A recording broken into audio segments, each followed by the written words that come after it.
Congratulations, you have found us. We have found you. Let's hug it out and talk sports for the next 4 hours, can we?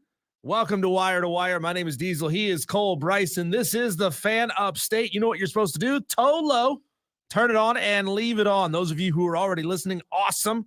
Stay with us all the way until 7 o'clock. But Cole, to start the show, what result would force you and I to admit that we're wrong about Dabo Swinney and the transfer portal? What result would force us to admit that we're wrong about Shane Beamer probably not being the guy in South Carolina?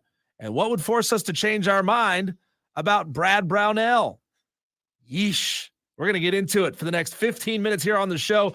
South Carolina's basketball coaches, y'all are safe. We're not going to talk about you, okay? Y'all are doing great. Lamont Paris, you're doing great. Don Staley, you're doing great. This topic has no shot of being controversial, right? No, we wouldn't do that. We wouldn't start the show with controversy. Cole, you and I have both been extremely critical of Dabo Swinney and his transfer portal policy, which is not going to do it. Sure. Dabo says, not going to do it. I'm going to protect all the high school kids who are coming in. I'm never going to displace a single one of them, even if there's somebody who's better, who can help me win games. I'm going to hold up my end of the bargain. I'm going to make sure that his parents never have to hold the kid in their arms and let him cry it out about, I got beat out by a better player. You and I have been very critical of that. We've watched teams who use the transfer portal to great success finish higher than Clemson last year. What did they finish? 24th?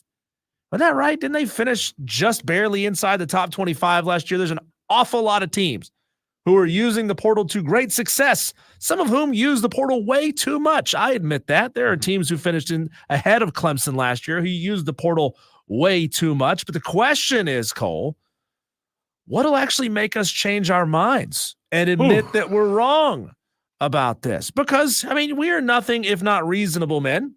We can change our minds. We can get new information and adjust our thought process on Dabo Swinney and the transfer portal. So that's the question I want to ask you. And then I want to ask the Tolos as well. Those of you who are listening on the air, 71307, start your text with keyword fan. Those of you watching on the stream, on Facebook, on Twitter, on YouTube, drop a comment. Let us know. First of all, tell us, what is your opinion of Dabo Swinney and the transfer portal? What is your opinion of the job Shane Beamer is doing in South Carolina? And then tell us what result will change your mind. I like it. I like it a lot. So we're starting with Dabo, We're going to start with Dabo, yeah. Cole, I look at a couple different things, and believe it or not, I start off the field. Okay. I start off the field. Results are a result of the things that you do off the field. Wins and losses are a result of the things that you do off the field. All of these things make you better as a team. And then if all of those things work out well and you have a little bit of luck, guess what? You can put yourself in a position to find a lot of success. So, Cole, for me, number one, we'll do this like a little ladder style. I'll do one, you'll do one. I'll do one, you'll do one. First thing Clemson has to do, Cole, is they got to hold the line on this 2025 recruiting class that they've got coming in. So they got several four-star recruits visiting Clemson this weekend. They got to hold the line with those guys. They got to get a couple of them to commit. They got to hold the line with the 11 commits who were already signed up for the 2025 class. There's 16 more prospects waiting in the wings. 0 5-stars. That should be concerning for Clemson fans.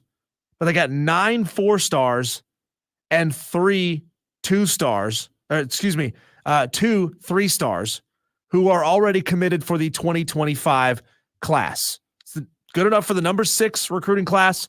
Way early. I get it. Way early. Number 6 recruiting class in the country for 2025 for Dabo Swinney. Hold the line. That's all you got to do. You got to prove to me that the Clemson offer still holds weight narrative actually still holds weight. And you can't lose more than 1 or 2 of those guys to NIL offers because they're going to get them. So this to me is very simple. I hear you on the off the field stuff, but I'm not getting as caught up in the off the field stuff when it comes to Dabo and what would have to happen to change my mind. I am very aware that the college football playoff has expanded, as we all know, Diesel, but it's very, very simple for me. Obviously, I know you're right. In order to get to success, you have to have the top recruiting class, right? You do have to use the portal. I get all that. I hear you. But I'll tell you this.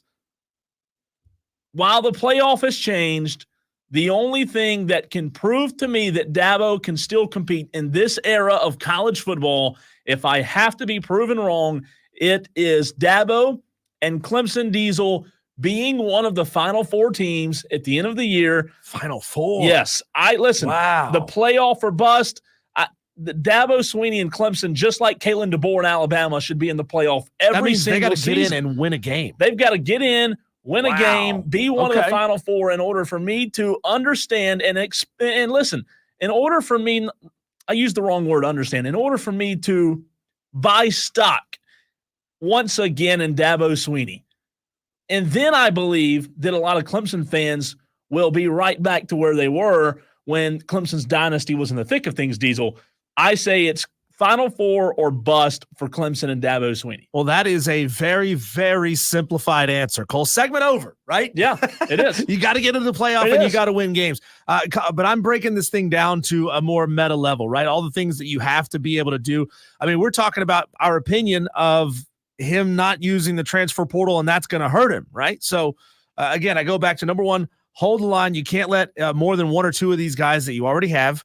11 commits for the 2025 year. 9 of them are 4 stars.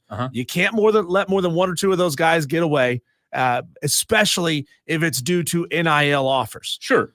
Number 2, you got to commit a 5-star at any position. Doesn't matter what position, you need to commit at least one 5-star. Prove to me that you can commit the best of the best with your system. Yeah. Prove to me that you can get one of the elite guys at their position.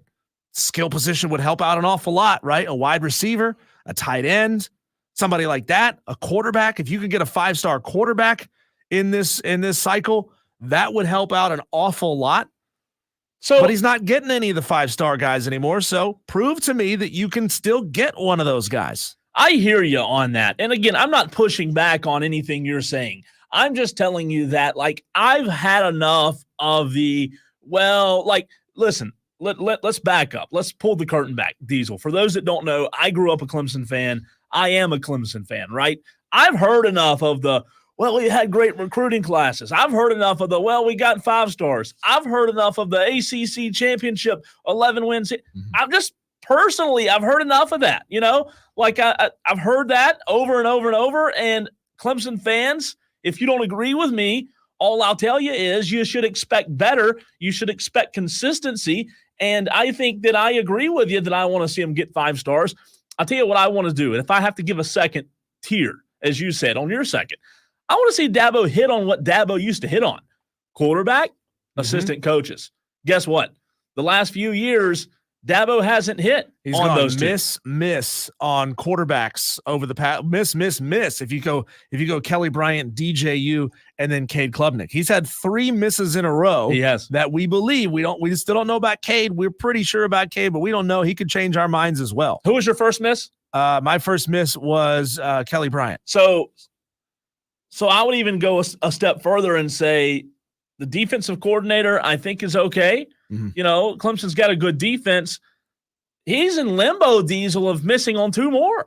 I mean, if Wes, I like Wes, but if Garrett Riley doesn't pan out and Klubnik doesn't pan out, I mean, he's all of a sudden missing a lot more, and that's not good. I'm glad that you brought that up because I did want to get to Garrett Riley. That was one of the things that Dabo can do to prove to me that he's not washed up, that can change my mind, my internal narrative.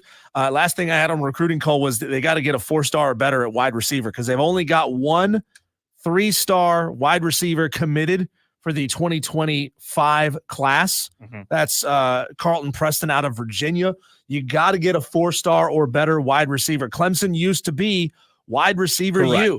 And what are the 2 hardest positions to recruit without throwing big-time NIL money out there? It's quarterback and wide receiver. That's the two biggest sets of divas on a roster, quarterbacks and wide receivers. You got to show me that you can get one of those guys, that your pitch can still get one of those guys without NIL money to boot. You're exactly right. I'll say this on that note real quick before we move on. We talk a lot about Dabo and the transfer portal, right? You and I do, the media does, the local, national media, and it's fine. It's warranted. However, while that's true, there's always more to the story, Diesel, and the more to the story there is, yes, Dabo's not using the portal like he should be, in my opinion. However, the more to the story goes to Dabo's not recruiting and hitting on those wide receivers and quarterbacks like he was. Yeah, and to the point you made there about Garrett Riley's, I have to see Garrett Riley work out. Like, his performance at this point reflects on himself, and it reflects on Dabo. Dabo's always been a CEO type of coach who was one of the best at putting great staff around him and then keeping great staff around for a long time. So Dabo's got to show me that he didn't make a mistake on Garrett Riley. I mean, he was that hot name coming out of TCU, and we were losing our minds. Oh, my God, he got Garrett Riley. How great is this? He's going to revolutionize Clemson's offense. And, well, he hasn't. And part of that is quarterback play. Part of it is wide receiver play. All of it goes together, right? Garrett, I'm not saying that he forgot how to coach, but he maybe doesn't have all the right pieces that he needs to implement the system that he wants to implement. It always takes time when you go through a coaching change like that.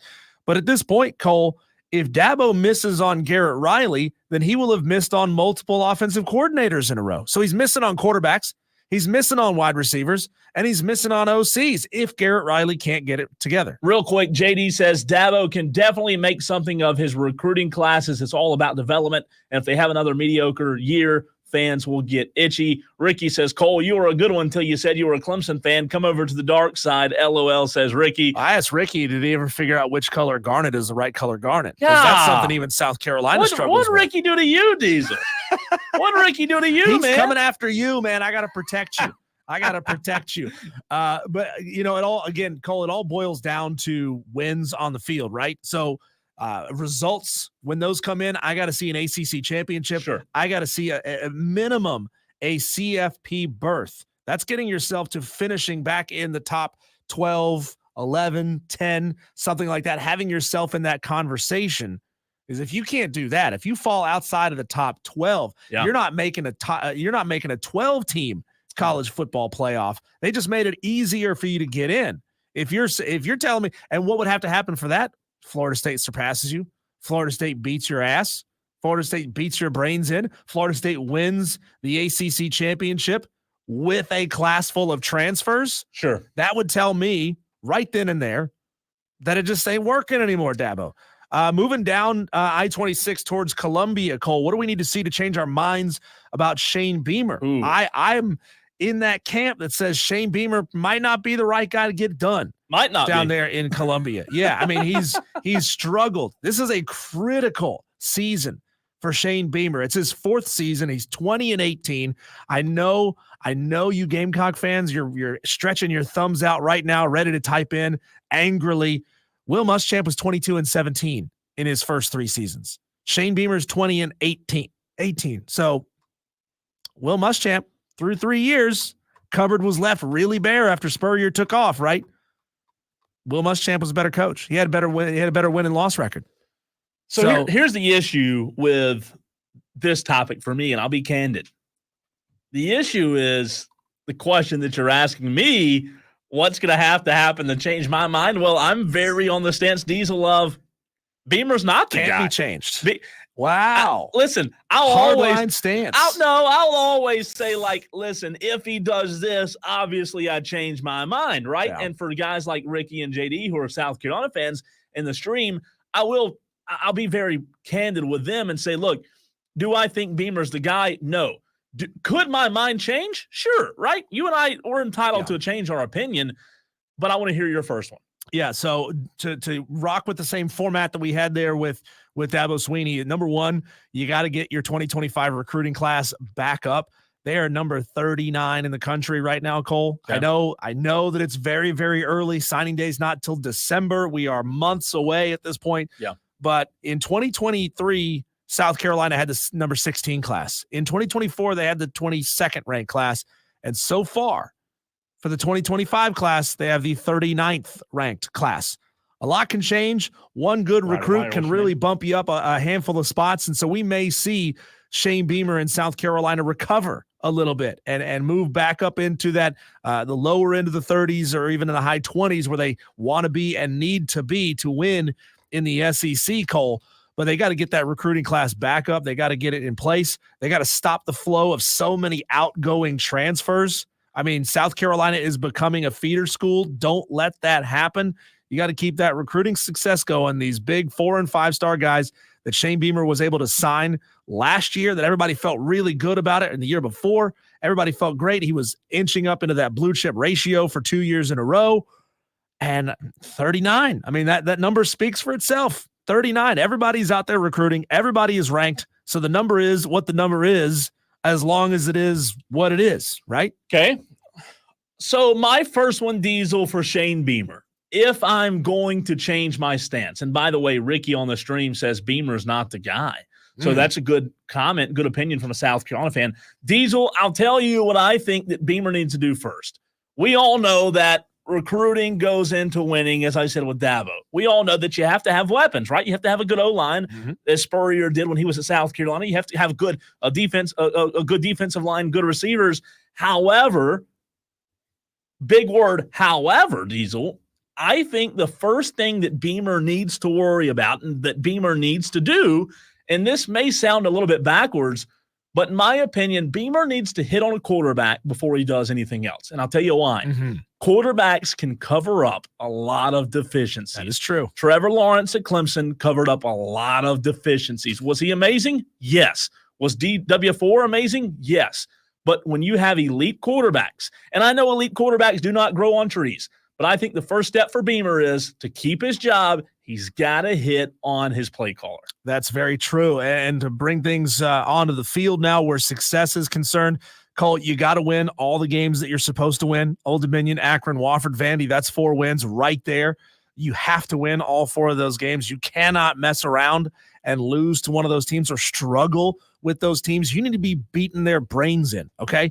You got to win one of their 50-50 games, Kentucky and Texas A&M. I know some South Carolina fans are saying that's not fair that you make A&M a 50-50 game. Well, why not? They got a new coach, right? That's a roster in disarray. I understand they got more resources than you, but they're in disarray. They got a new head coach. You're going into year 4 of Shane Beamer. So, yeah, I'm calling that a 50-50 game. You've got to win at least one of those, and then you got to steal 2 wins against the better teams, LSU, Ole Miss, Alabama, Oklahoma, Missouri, and Clemson. You got to steal 2 of those, Cole. It's not even that high bar of a standard to set. That's only 6 wins. Yeah. That's only 6 wins. If you can't get to 6 wins, Cole, I think it's time to pull the plug and realize Shane Beamer ain't the guy, because he's had opportunities to shuffle the deck chairs. He's had opportunities to change out his coordinators and fix things his way. If it's not working, then he's not the guy. My number 2 is consistency on the coaching staff. In my opinion, Shane Beamer needs to build a consistent staff. He's got some really good ones this year, and Sean Elliott, Mike Furry from Limestone, and we know that Sean Elliott was a former Gamecock. Diesel. South Carolina needs to do what Clemson did. They need to use Dabo's blueprint and putting together a good staff, and not only putting together a good staff, but keeping the staff. Dabo did it with Venables way too long. Tony Elliott, who I thought's a good coordinator, they've got to have some consistency with their assistants. Sean Elliott is a Mountaineer. He worked at South Carolina. Well, I will fight you. Gamecock, right? I will fight you on that, Cole. He coached there. Yeah, he was a former employee of the university. And last one, Cole, this one's real simple. This one's real easy. Brad Brunell, you got to make the tournament again, and you got to win a game. No more excuses at this point. So get in and win one. Get in and win. I don't have any pushback on that. It shouldn't be that hard to get in. You're in the friggin' ACC where half the conference gets in. Well, with the announcement yesterday of Chase Hunter coming back 100%, right? That's yeah, big. You've got to make it. Yeah. And I agree with you. He's got to make the tournament, and you cannot go one and done. So no pushback from me on Brad Brownell. I like it. I love it, Cole. Thank you for agreeing with me so much. Sal, let me get to this real quick before break. One comment from Madcraft on the stream that I wanted to get to. Madcraft says, so Nick Saban single-handedly ruined college football because no program in the country should expect to be a Final Four team every year. It's not feasible. He is referring to what I said with Clemson. He clarifies, yes, Clemson, I'm not saying don't have expectations, even high ones, but being a semifinal team yearly in modern college football just isn't reasonable. Only my opinion, of course. Well, Madcraft, you're entitled to your opinion. Why isn't it Madcraft? Georgia's done it. Michigan has done it. Alabama did it. Clemson did it for a long time. It is very feasible. You got people showing you, got teams showing you each and every year that it's feasible. I will say this. I hear you in terms of the new college football, it being more difficult. Is it more difficult? Yes. Is it feasible? Yes, it is feasible. You do not go into a year if you're a coach and set an expectation of anything less, like the old saying, you can't win them all. Well, guess what? I don't like that saying. I think it's a terrible mentality to win have. them all. These coaches are making $10 million a year to win them all. So, Madcraft, I love your opinion. I just don't love that one. I think that being a Final Four team every year absolutely can be a realistic expectation at a school like Clemson. Well, it's not even Final Four anymore. It's Final 12. Yep, but getting in is not enough for me. All right, speaking of getting in, the teams that got into the college baseball tournament, we'll get to that next. I and Diesel have a list of some teams to watch, teams to keep your eye on, not necessarily sneaky teams, but teams to watch this weekend in the NCAA tournament.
I absolutely love the postseason of college baseball.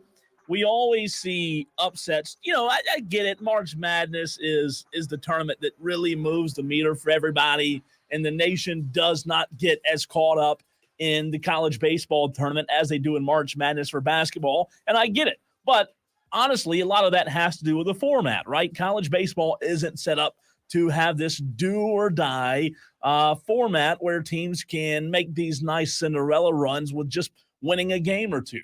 However, there are some teams in this tournament that I will tell you to keep an eye on. I'm not just saying all of the one seeds, and I'm not saying these are sleeper teams, but some of these may be one seeds. Some of these may be two seeds that I think should have been one seeds. So I'll start with Vanderbilt, and then Diesel, I want to hear from you on whether you like it or have a team of your own that you would like to nominate as a team to watch down the stretch this weekend, because the regionals do start tomorrow. So I want to first propose that even though Clemson has had an incredible season, even though that they at times have been number 2 in the country, I love Eric Bakich. The job that he's done in a very short time has been phenomenal. However, I do think Vanderbilt could give Clemson a little bit of an issue, Diesel. I'm not sold on Clemson being an automatic super regional bid, because Vanderbilt, if it comes down to Clemson-Vandy, which I think it will, Vanderbilt could have an edge.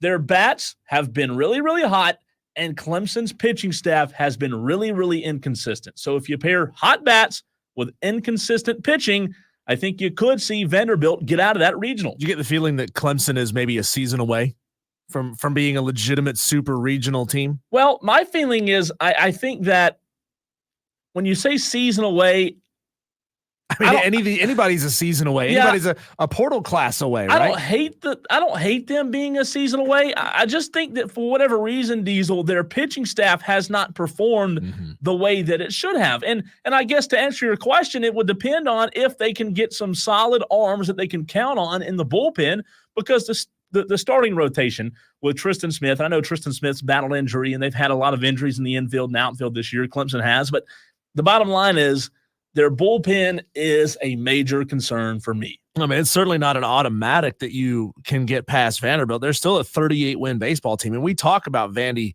like they're a team of the past, right? I mean, we remember the Vandy teams from 2023 and 2022, those who were just running roughshod over everybody.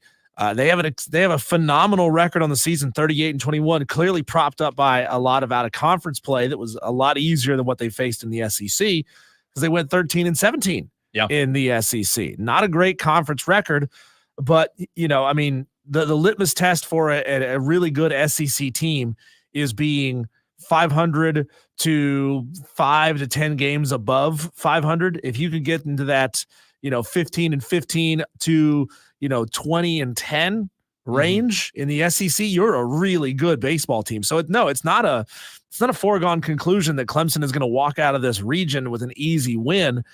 They're going to have a big fight on their hands when they face Vanderbilt. I don't want to ever be the guy that says the regular season doesn't matter, because that's not what I'm implying here. But I will say this: baseball is a game of who is hot at the right time.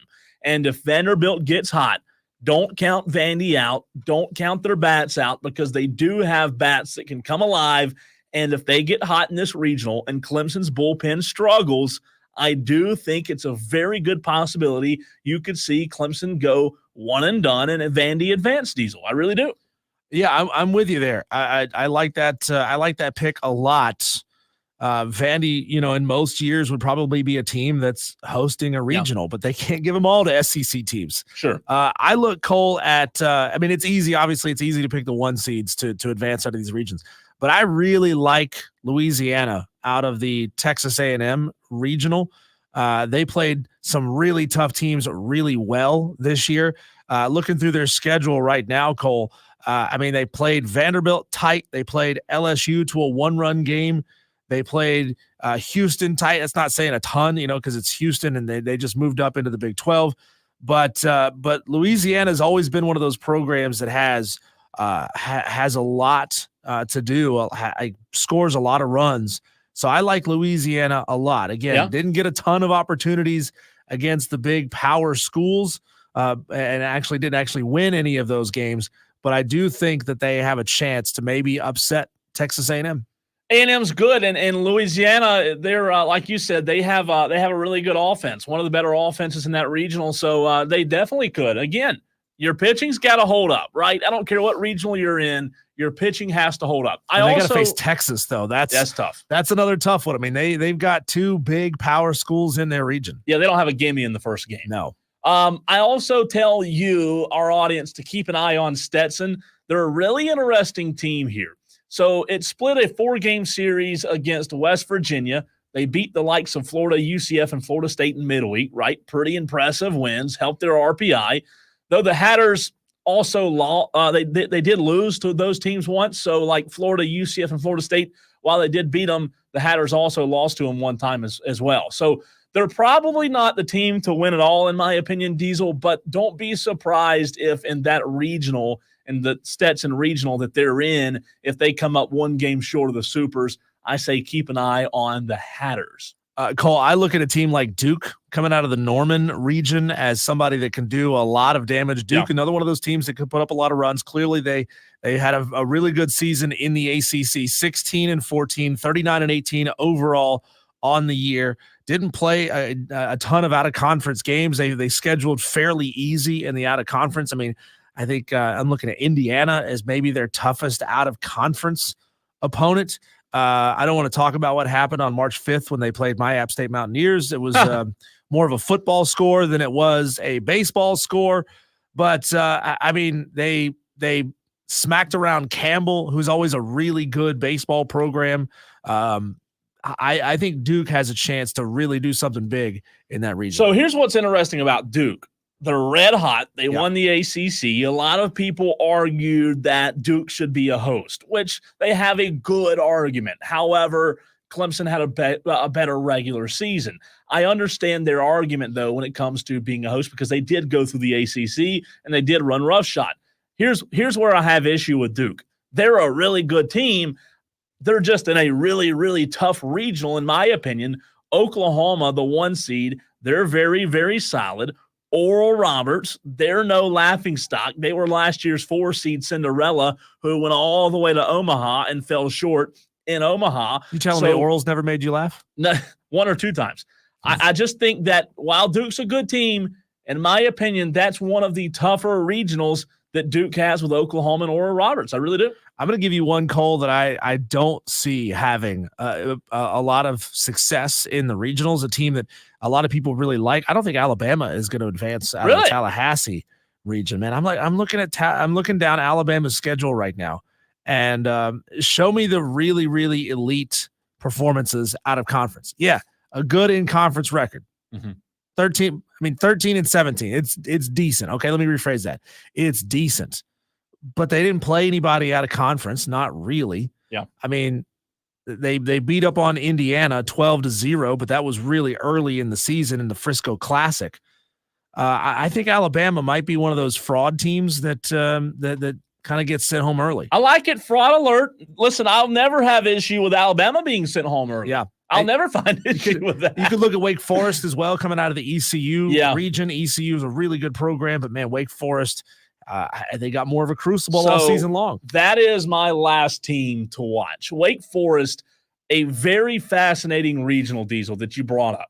In Greenville, an East Carolina team that many argue should have been on the outside looking in from a hosting perspective.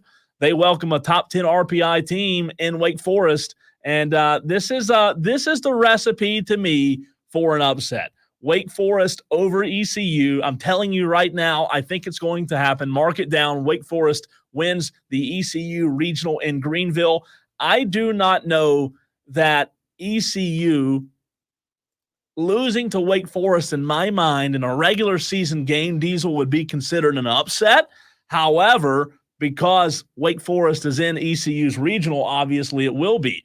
I like ECU to get walloped by Wake Forest. I like the Demon Deacons to advance. Also, there is a little piece of information that might make matters more challenging for ECU is the potential of their absence or the potential absence of their ace and likely first-round draft pick, Trey Yesavagi. I'm sure I said that name wrong. Yesavagi, however you want to say it. Trey is what the name we're going to go with, Diesel. He last week landed in the hospital with a partially collapsed lung. So if he can't pitch in the regional, everybody in the Pirates pitching staff would move up a spot, and that really bodes well for a Demon Deacons roster that still has some of the nation's best talent despite its disappointing 38-20 record. Can you explain to me how LSU finished up as the 3 seed in the Chapel Hill Regional? How did that happen? North Carolina's good. Yeah? I'll tell you that.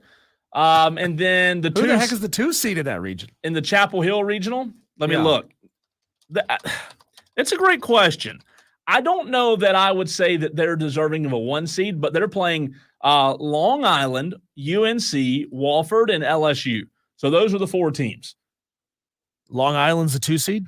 No, Long Island's the 4. Long Island's Wofford's the 2. No, Wofford's the 3. LSU is the 2 seed. Okay, maybe I got that wrong. Excuse me. Maybe that's my they mistake. Are they're the 2, because when you said that I was thinking, man, that is wild. That blew me away when I wrote it down. So but I was wrong. UNC's the 1, LSU's the 2, okay. Wofford's the 3, and Long Island's the 4. I love this regional because Wofford Terriers out of Spartanburg are in it, but as we said the other day, Diesel, Wofford's got LSU. God, I wish that can we please get the Furman baseball program back so that this Wofford Furman rivalry can get going again on another field. Please, can we do that? Because we have Wofford fans texting in, just dunking on Furman over and over and over and over again. As they should, right? As they should.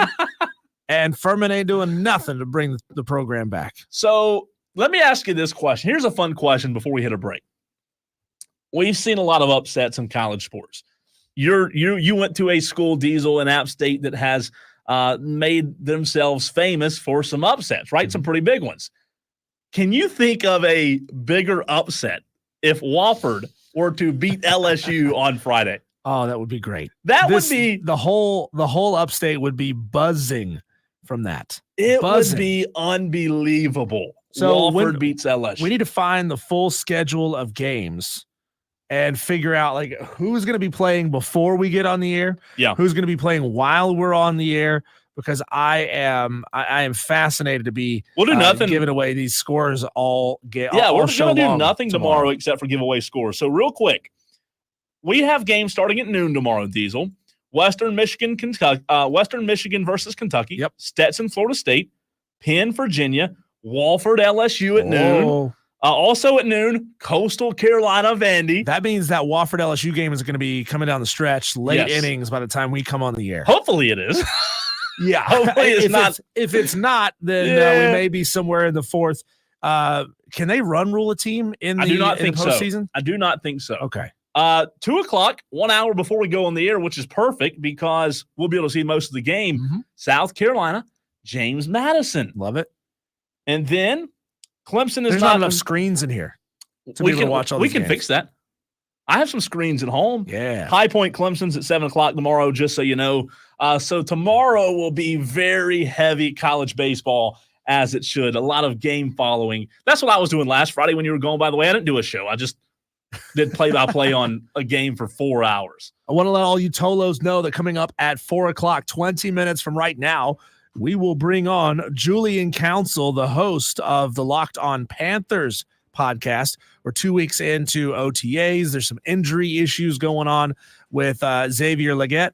We're going to bring him on to talk about that and so much more. So if you got questions for Julian regarding the Carolina Panthers, hit us up on a text line, 71307. Start your text with keyword fan. Drop your questions into the stream comment section. We would love that as well. When we come back, Cole, let's get to the Daily Wires, the buzz that's happening out there. Get everybody caught up on all the stories happening right here on the Fan Upstate.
Just 15 minutes away from our conversation with Julian Council, the Locked On Panthers podcast.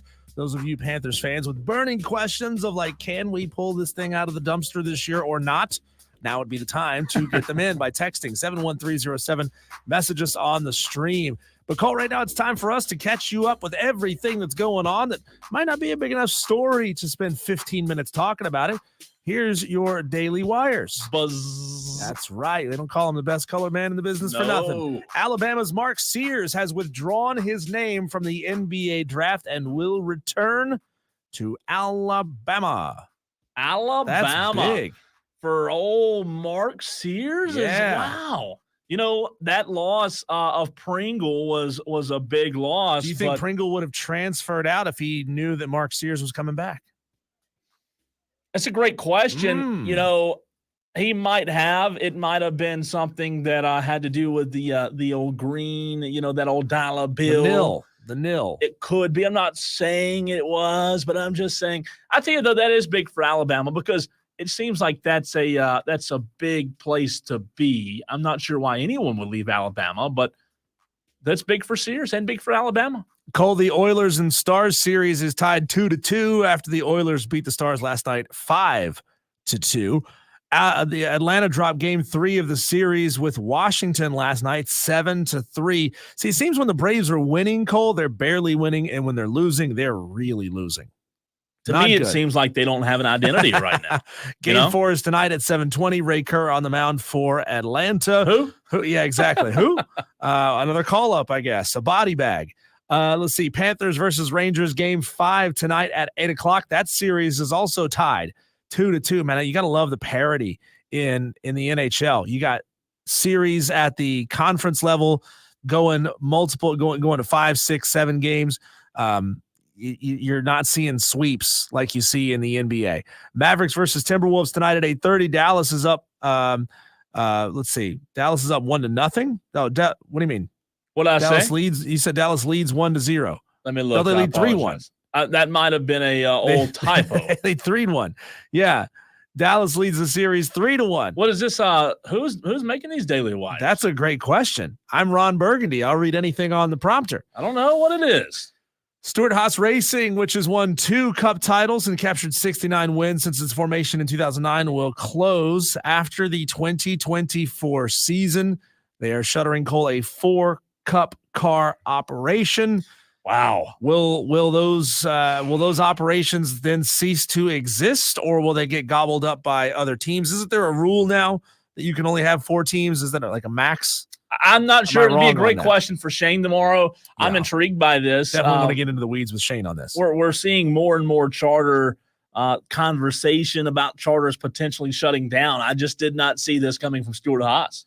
Arkansas forward Miriam Dowda announced her commitment to South Carolina on Wednesday after entering the transfer portal last month. So South Carolina women's basketball has that big gravitational pull, man, that is pulling the best of the best from all over college basketball to Columbia. Per David Hood, Tristan Smith will start for Clemson on Friday as they open up regional play. And sources confirm to The Athletic that the Georgia Tech game this year is being moved to Black Friday, 7:30 Eastern on ABC.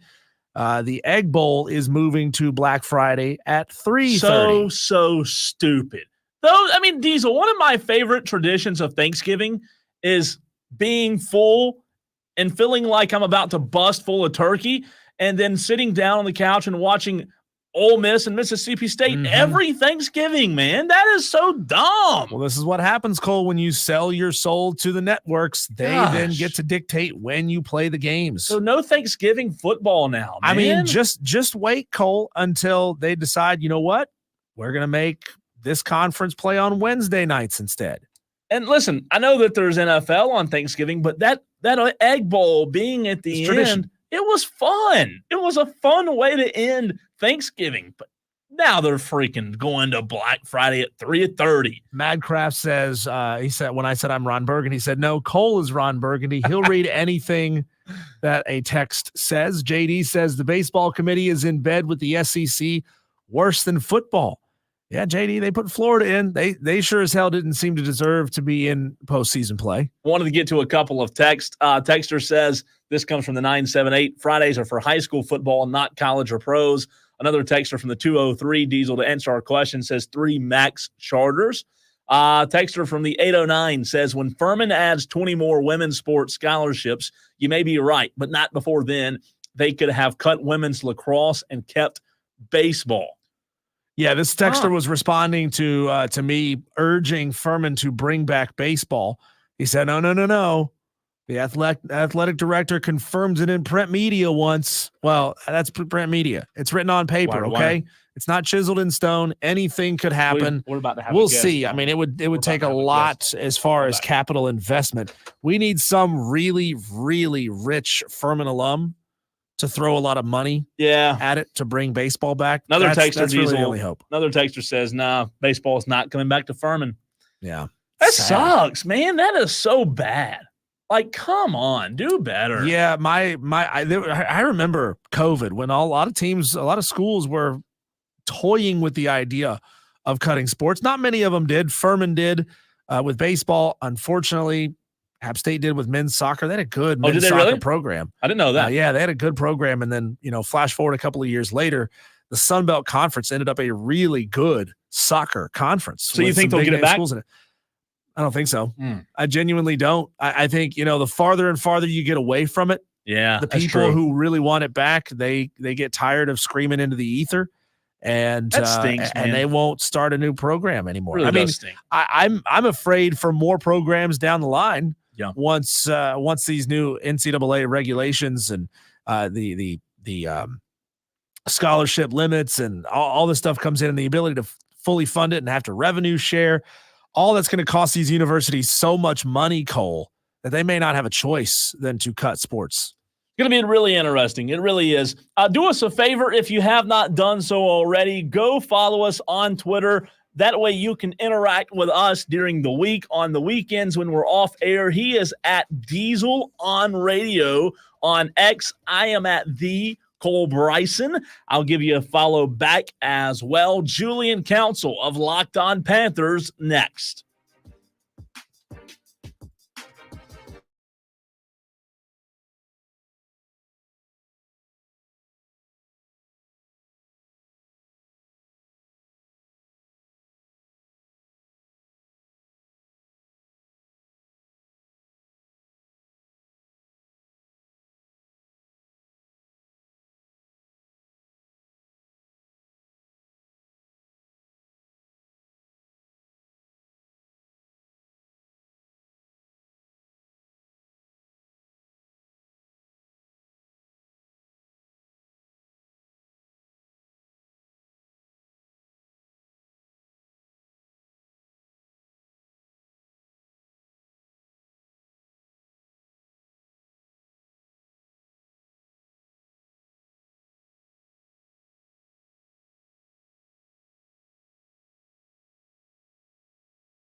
It is absolutely wild to think that we are only a month and a half or so away from training camp in the NFL.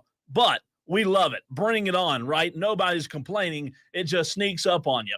And to talk NFL, especially the Carolina Panthers, your Carolina Panthers, we bring on Julian Council of Locked On Panthers. Julian, we appreciate you hopping on with us. And I have to start this interview by asking about the buzz in Charlotte. Everybody knows that when the Panthers were at their best, there was a huge buzz created by Cam Newton, and the city was really rallying around the team. Have you noticed, with a little bit new management and a new coach, have you noticed Panther fans buzzing and doing something that they haven't been able to do in a long time? I am absolutely stunned that you are sitting here still saying that the upstate is the Carolina Panthers are their team. I would have felt like at this point they would have renounced the Panthers after going 2-5 and missing the playoffs every year since 2017. So good to hear that folks in the upstate are still loving the Panthers, even though I guess David Tepper's left them with training camp no longer to be at Wofford and Spartanburg. But as far as the buzz, the NFL, they sell hope better than any other sports league in North America. In the NBA here in Charlotte, I don't think the Hornets are ever going to be a team that's contending for NBA finals year in and year out. And they've been around for over 30 years. So I think we're kind of past that point of ever happening. Major League Baseball, kind of a money game there. Hockey, don't really know the sport, but it seems like there's not that much parity. But the NFL, you can see small market teams, put that in quotes, like Kansas City, win Super Bowls 2 out of the last 3 years. You can watch Buffalo rise up to the top of the AFC. You can watch the Browns figure things out. And then you can watch a team like the Carolina Panthers in Charlotte go to the Super Bowl 2 times. So, yeah, it sells hope. And there certainly is a buzz around Dave Canales, new head coach here, because of his effervescent personality. He really exudes positivity. The thing, though, is they're going to have to win games once it matters come Sundays in the fall.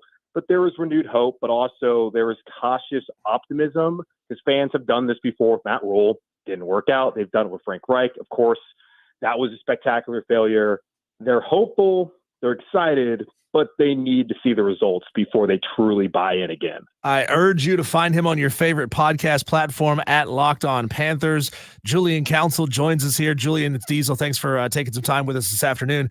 Just before the draft, David Tepper told Sheena Quick that he would stay farther away this year than he has in years past. Then the incident at the Dilworth Neighborhood Grill happened, which I went to a few weeks back, met Matt, the owner. He's absolutely fantastic. He could have earned himself a ton of goodwill by coming in and saying, that's funny. You guys got me, buying everybody's lunch, handing out some free hats or T-shirts or whatever. But he didn't. He embarrassed himself again. Since then, though, it's been quiet. Is he staying quiet? How long does this radio silence last in your mind? Well, it's kind of one of those things where how many days since the last accident?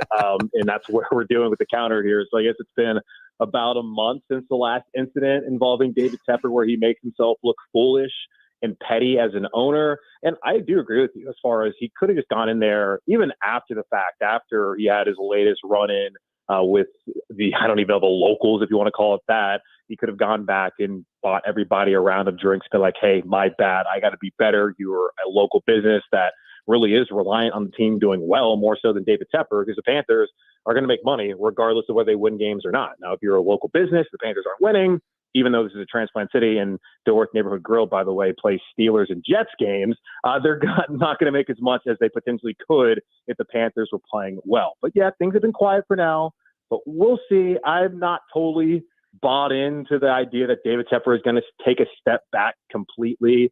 I totally understand it's within his right because he does own the team, that he will be in some of those decisions. Like when you sign Derek Brown to a massive extension, you should probably go to the owner first and tell him this is what we're going to do in the situations. When you go after quarterbacks, you should probably tell them who you want to get and also the kind of money you want to get them for, but you don't necessarily need to have him have the final say, which I think has been the problem in Carolina.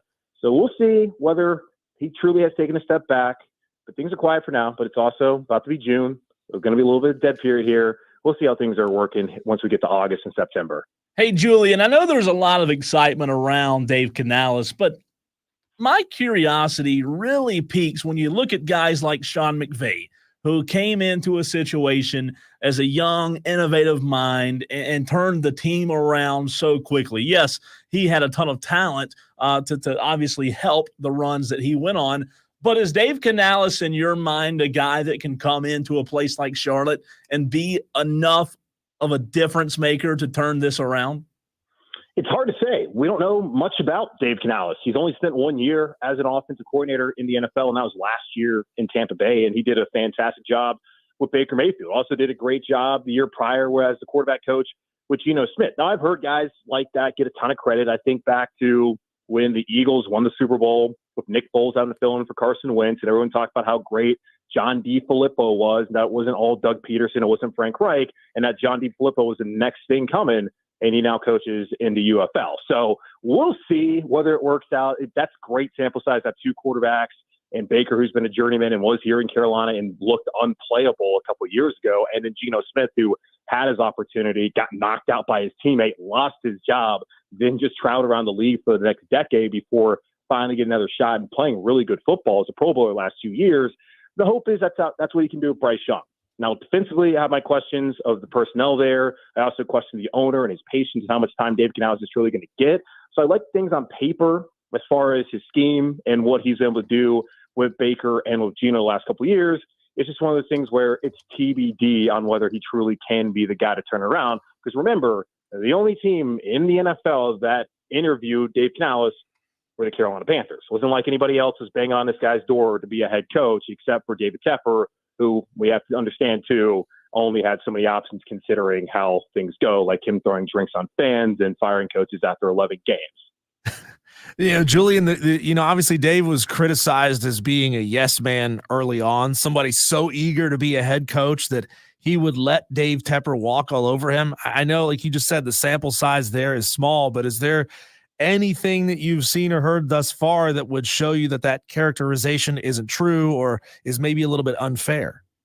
I think it's unfair. He's been here since January. They haven't even gotten through all of OTA practice. They haven't even played a game yet. I don't think that's the right characterization of anyone within that building that just got hired. Like Dan Morgan, he was there as an assistant general manager, and clearly David Tepper liked him enough to keep him around as a GM. They brought in Brant Tillis, and obviously, they brought in David Canales. I just think it's a little bit too early for any sort of criticism like that he's being a yes man. I think for now, he's being given the autonomy to do what he needs to do as a head coach of the team. Now, does he have the final say? I don't know, but I don't think that's fair.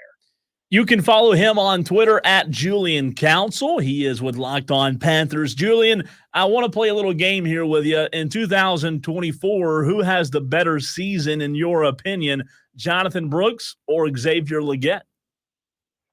I would bet on Jonathan Brooks having the better season. The one thing that Canales has been pretty consistent about and pretty transparent is that they want to run the football. He talked about it yesterday during his availability.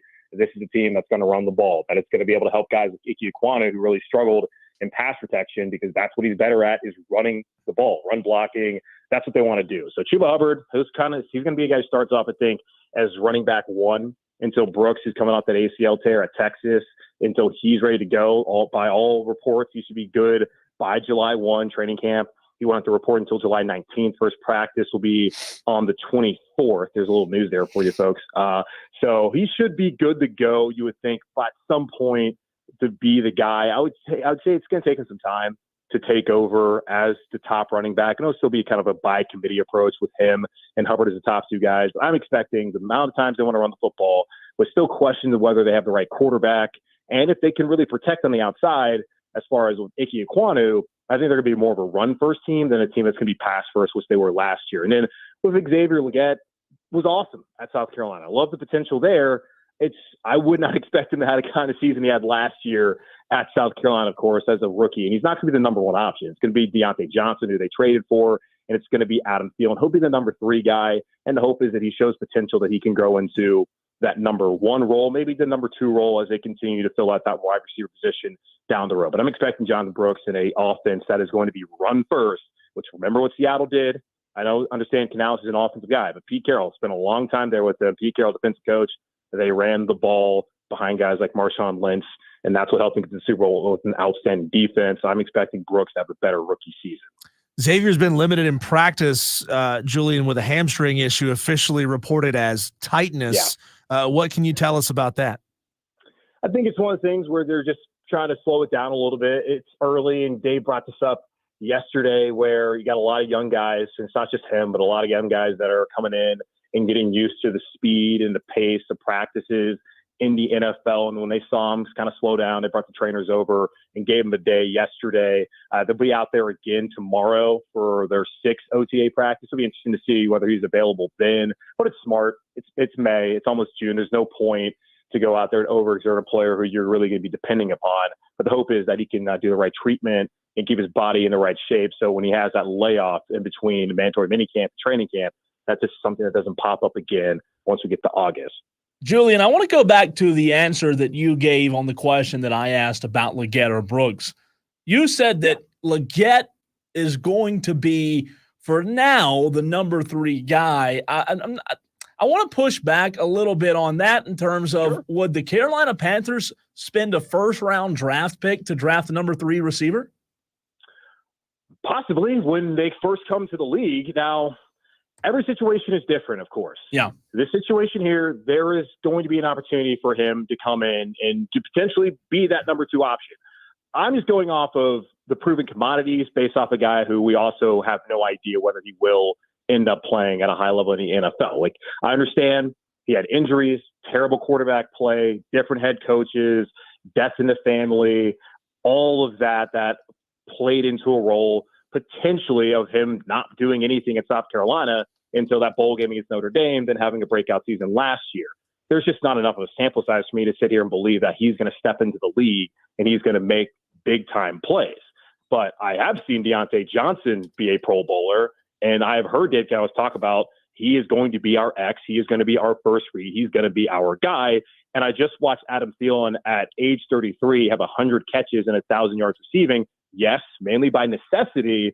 He's probably going to lose a step this year, but Thielen's a proven commodity who's once upon a time was a pretty damn good player in the NFL. I'm going to go with those guys being the first 2 options before I'm going to go for rookie who didn't do a damn thing until January, December 31st, I think, technically, of 2022. That's I'm going to kind of not have those expectations on Leggett yet. But down the road, like, this is probably the last year for Thielen. Deontay Johnson's a free agent after the season. Like, next year, you're hoping that Leggett shows enough that he could be that guy. But I don't think that when he first steps out there for week 1, that he's going to be that number 1, number 2 option based off of who you have and what they've done. And just, there's still, I think, a pretty big unknown whether Leggett can actually do that on a consistent basis, not just outside of college, not just in college, but in the NFL. Host of the Locked On Panthers podcast, Julian Council, joins us here on Wire to Wire with Diesel and Cole Bryson. The Germany trip, I understand you're going mid-November versus the Giants. Are you going to fly in, fly out? Are you spending some time? What's on the agenda? And do you have any advice on how maybe Cole and I could convince Odyssey to foot the bill to send us over there as well? Well, top advice is start selling right now. Figure out a deal with a hotel and be able to get that figured out. Figure out a deal with an airline. I recommend Lufthansa and figure out a way to get over there for free. But yeah, I'm getting in. I'm leaving Monday the 4th. Game's on the 10th. I'm leaving Monday the 4th to get there on Tuesday the 5th in the morning, and then I'll be there all the way until that next Monday when I fly back. So I'm doing a full week there. And beer, that's what's on the itinerary. Going to be doing, like, I heard there's 6 breweries that are a part of Oktoberfest, and there may be more in the city, but there are 6 official breweries that are a part of Oktoberfest in Munich. So 6 days in Munich, 6 breweries a day, or just 1 a day. But either way, going to check out all the history that they got there in Center City. So excited. But yeah, I would tell Odyssey that, start selling some ads and figure out how you guys can get your German brotherman to help you out there and figure out a way to get there for cheap, if that's possible. The flights honestly aren't that expensive if you fly to Charlotte. Yeah, we better start selling today, Diesel and I, if that's the case. So you're exactly right on that. Hey, my last question for you, Julian. When you look at the 2024 season, obviously going back to my very first question, the NFL does give hope to fan bases. What are realistic expectations that you think Panthers fans should have going into training camp? What if I told you that the Panthers could triple their win total? Wow. That would be that sounds great, right? But it's only 6 wins. But if you say they tripled their win total, that sounds awesome. If you say they win 6 games, doesn't sound that great. Now, it's, of course, a lot better than going 2-15. But if you say they triple their win total, you like to hear that. So I do think that's probably the ceiling for this team. Understand that your defense is not going to get better without Brian Burns. I get not paying him $30 million, but Brian Burns has more sacks in his career in 5 years than Jadeveon Clowney has in his 10 years playing in the NFL. And Clowney's an outstanding player when healthy, really good. But this is the first time he's ever been a priority free agent, and he was signed at the end of March. Like, the guy has never lived up to the billing of being the number 1 overall pick. Back when he came out, he's never been that guy that we saw down in Columbia. Doesn't mean he's not still a good player, but he was supposed to be Myles Garrett. He hasn't been Myles Garrett. So I have a hard time believing he's going to come in here and he's going to replicate what he did last season in Baltimore and be that guy that you can depend on, especially with the health that he's had, the issues throughout his career. Burns is the guy who's always out on the field. Like, you don't get better without Brian Burns. You don't get better without Frankie Louvu. Josie Jewell, he's a good linebacker, but he's not the kind of dynamic player that Louvu is. And in the secondary, J.C. Horn, they gave him the 5th-year option. I think he's a great player. The problem is he has missed 29 out of a possible 51 games. Something happens to him again. The depth at corner is terrible. Like, I just don't think it's going to be a good defense. But I do think a lot of the games that we watch are going to be a lot like the game against Green Bay last year, where they're able to move the football. Bryce looks competent. They're scoring touchdowns, but they can't stop anybody. Like, they were bad against the run last year, last in sacks, last in pressure percentage, awful in the red zone, awful when it came to giving up points. I just don't think they're going to get better when you don't have reliable guys at outside linebacker and in the secondary, and then you lose 2 of your key cogs of Burns and Louvu. So scoring points should be able to help them at least have a chance to win those games, but I still think there's going to be a long way to go. But I do think 6 is a possibility because of the offense having a step forward, but defensively it's going to leave a lot to be desired once we head into the offseason. Julian, one of our Tolo listeners, Madcraft, says this guy has a lot to say considering it's the Panthers. He's good. Yeah, Madcraft, follow him on Twitter at Julian Council. Last one here for me, pal. Given this franchise's really atrocious cap situation, who do you see who is in make it or break it mode right now, has to have a major bounce back season or maybe shipped out or sold off to make some additional cap space? Good question. I don't know. I don't know. As far as the roster, I think they're kind of good with what they want to do. Maybe they want to add another corner like Stephon Gilmore. Make a lot of sense. He's hanging out here locally. I don't know if there's anybody that they would want to ship out to open up cap space right now. But, like, as far as like make or break kind of years, oh man, that's a tough one. Like, Ike Ekwonu's a guy where if he doesn't play well again this year, maybe they look at getting another tackle potentially, whether it be free agency or in the draft. Like Terrace Marshall, he's a guy who's entering his 4th year. He showed some promise there at the tail end of that season when Steve Wilkes was the interim. And there's still questions about what his role is going to be and his future. So that's definitely make or break for him. But yeah, cap-wise, I don't think there's anybody that they're really going to cut now that's going to help them open up any space. Like, they could extend Taylor Moton. But yeah, that's kind of where I'm seeing things right now. So we'll see how things play out this year. He is Julian Council at Julian Council on Twitter, the Locked On Panthers podcast host. You're the best, man. Thank you so much for the time. Appreciate it, buddy. Yeah, appreciate you guys. Yes, sir. That was Julian, fantastic. yeah, he is good. Madcraft, you nailed it. He's really good. Hey, on the other side of the break here on the Fan Upstate, we're going to go into the worst rules in every major American sport. Be thinking about that, would you? Come up with your worst rules in each of the major American sports, not including soccer because it's not a major American sport. That's on the other side here on the Fan Upstate.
Texter says, I see you, Diesel. Got that Boosie beat hitting. Well, first of all, I'm on the other side of the board now. Cole is running the board, but it's not a Boosie beat. It may be the core of the Boosie beat, but it ain't the Boosie beat. It's just fun to say Boosie beat. I'll take credit for that, Texter. There you go. I'll take credit for that. Let's what see. about Clowney and Aaron Donald? Texter says we're in the same draft. Go figure. That's not good.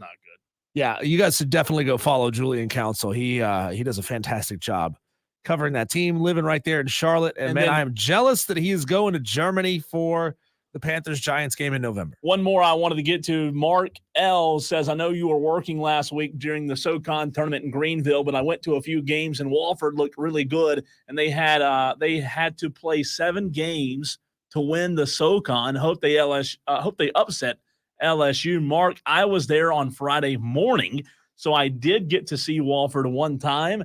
They are very good. Their pitching is very impressive. I'd love to see it, man. Cole, can I have this on tap, the energy that they've got inside of the stadium for Duke, Oklahoma, Women's College World Series opening round. I'm not sure where this game is being played, but they have like double-decker stands that it feel like if you're sitting up there, you are looking right down into the stadium. Like you're sitting right there on top of it. Man, this looks fantastic. Why does anybody even go attend college baseball games? It's Devon Park. I don't know exactly where this is, but they've got upper deck seating that's like right on top of this softball field, man. Give me all of that every single day. It's the best. Cole, every sport has idiotic rules, right? Every sport has that thing. And most of the time we only think it's idiotic when it screws over our team, right? Like a rule that you didn't really even know exists. And then it comes into play and it screws your team out of a big win or something like that. I want to ask you, Cole, and I want to ask you, the Tolos who are listening online on the stream, on the Odyssey app. If you're listening over the air at 97.7 FM in Greenville or 97.1 FM in Spartanburg, tell me, what is the worst rule in every major American sport? And you can separate college football from NFL football. You can separate college basketball from NBA if they've got different rules there.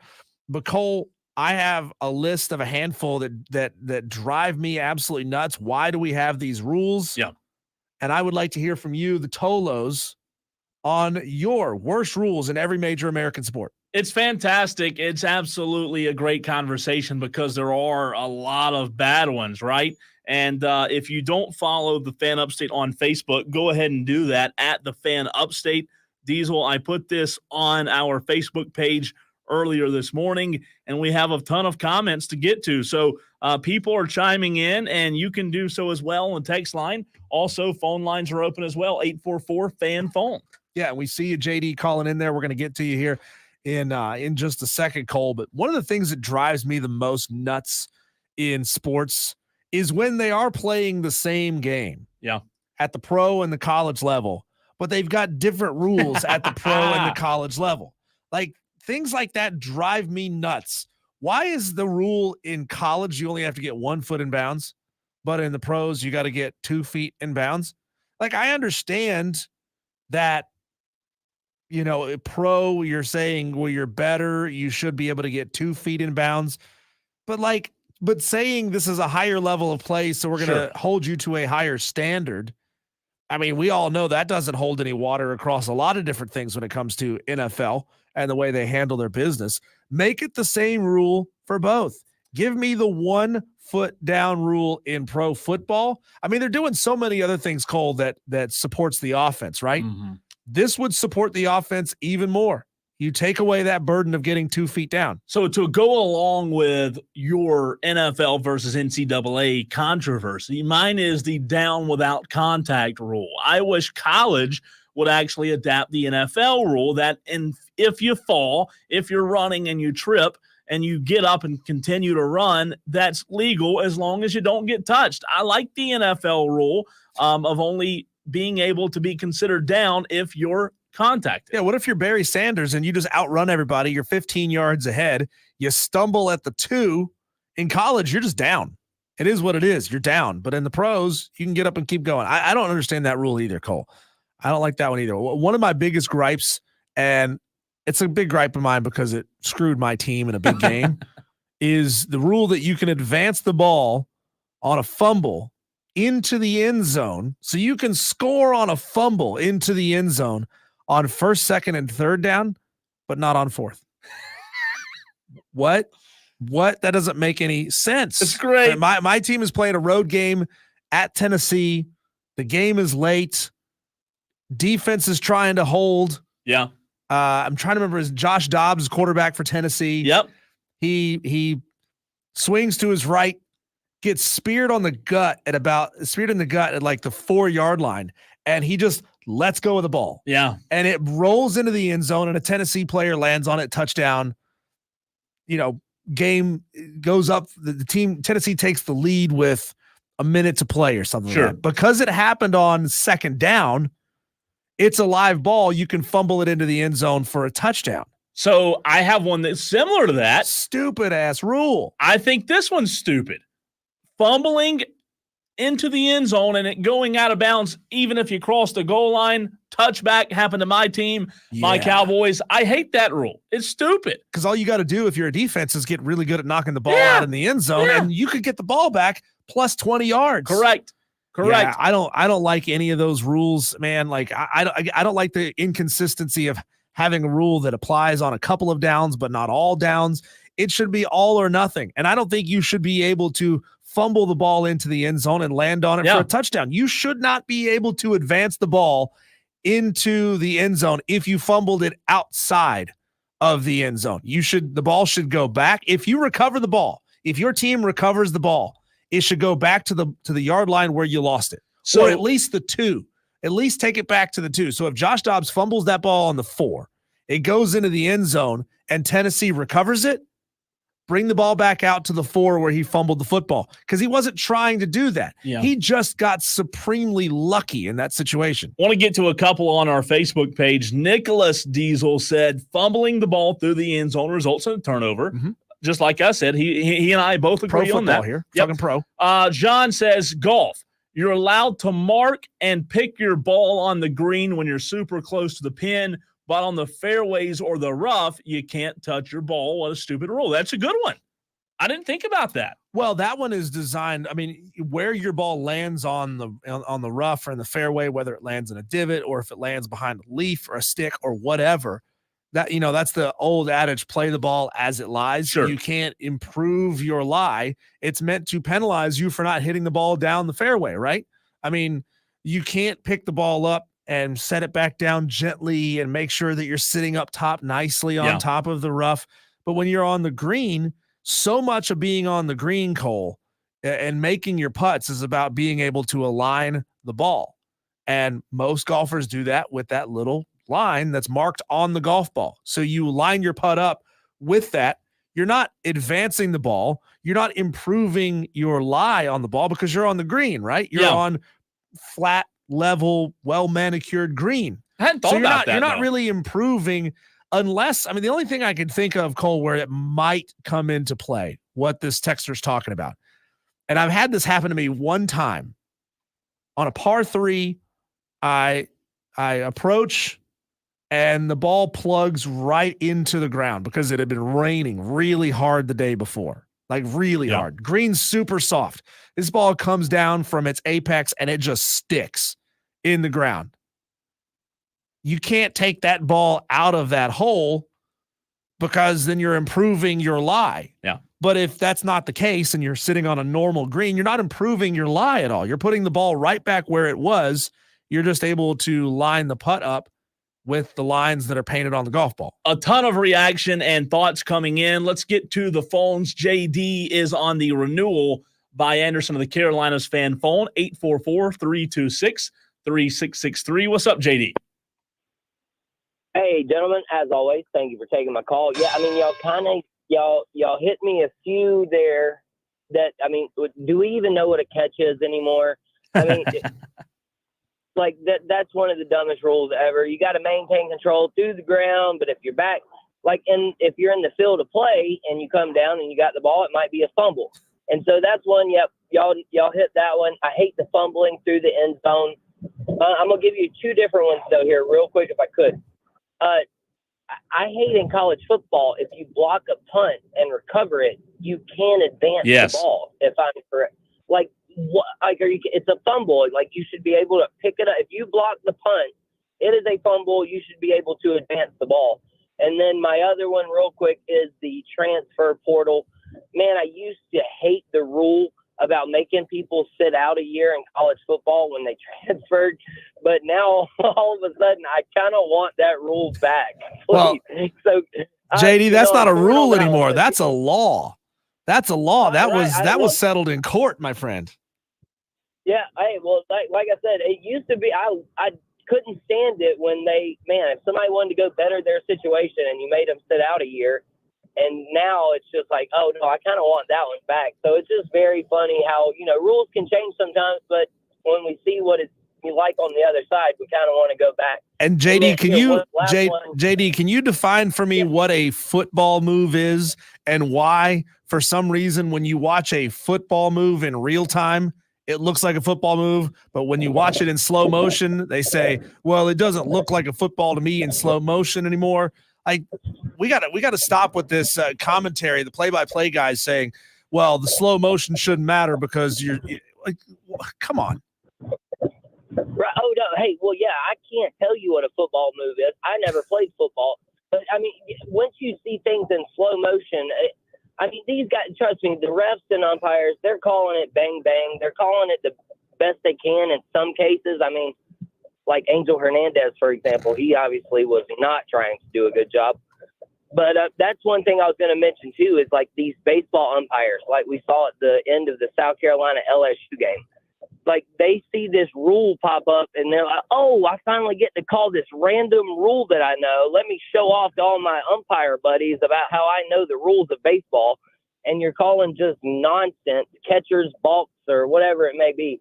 So there's tons wrong with all of the rules. You guys nailed it. Thank y'all for taking my call. Y'all have a good one. I appreciate the call, JD. Thank you, JD. We're going to continue. So much to get to. Your text 71307, as well as a good amount of comments on our Facebook page. And Diesel and I still have a few that we haven't gotten to, but we've got to run to break. We'll come back and continue this conversation, continue to get your thoughts in on what rule you hate the most in the major sport that you follow. Football, baseball, basketball, get them in. We see the text. We're coming to them on the other side. He's Diesel. I'm Cole Bryson, and this is The Fan Upstate.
A lot of text to get to. I do want to finish up on our Facebook page. Those who commented earlier today about their dumbest sports rule, what rule they hate the most. Keith pointed out a really good one that we'll talk about. We've talked about it before, Diesel, but Keith says starting extra innings in the MLB with a runner in scoring position. He's talking about the ghost runners. We'll get to that.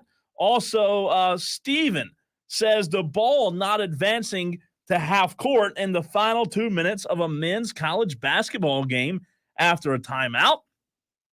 Eric says, here's an unpopular one, but in football, throwing a pass out of bounds has no penalty and is not intentional grounding. It should be down where the pass was released rather than zero consequence. That's interesting. That does make some sense. I mean, you did intentionally throw the ball out of bounds, not to a receiver. Yeah. So that should be. I mean, then again, like what we do at the end of the movie Varsity Blues. You know, you can't do the mascot play where you knock the guy off the horse.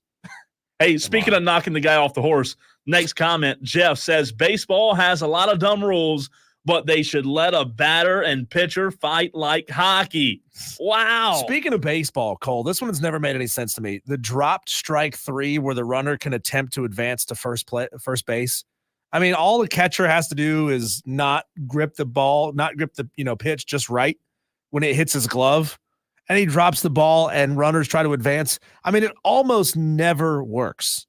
You almost never see the catcher bungle that play and not get the ball to first base. It's true. So it's one of those things that's dumb. Why are we still doing it? We just need to stop with that rule. We got several on our Facebook page that said offsides in hockey and soccer. I know that is not a popular rule, and I'm not a hockey and soccer expert, but I do know that there are a lot of people that are in the same boat. What do you mean? I mean, what do you want to let somebody just camp down by the goal? I mean, otherwise, well, you have basketball, right? But if you camp, it's going to hurt you. Because you don't have somebody. You're losing a defender. Sure. But then what's to stop them from doing the same thing? Like, all you have to do is have a striker be able to get the ball way downfield. If the offsides rule doesn't exist, Cole, and one more offensive player for me can stand down there by the goalie of the other team and just, I don't know, have a conversation with him. Yet I can kick the crap out of the ball accurately from midfield. I can get him the ball and immediately put him in a one-on-one situation with the goalie. That's why the offsides rule exists. Now it is certainly weird when you watch, offensive players do this little dance back and forth with defensive players and try to make sure they don't go offsides. Yeah. But I don't have a problem with the offsides rules. Mongo says NFL roughing the passer, NCAA football targeting. So he says roughing the passer in the NFL, and Mongo says targeting in college football. I think we can all agree that targeting is not called consistently.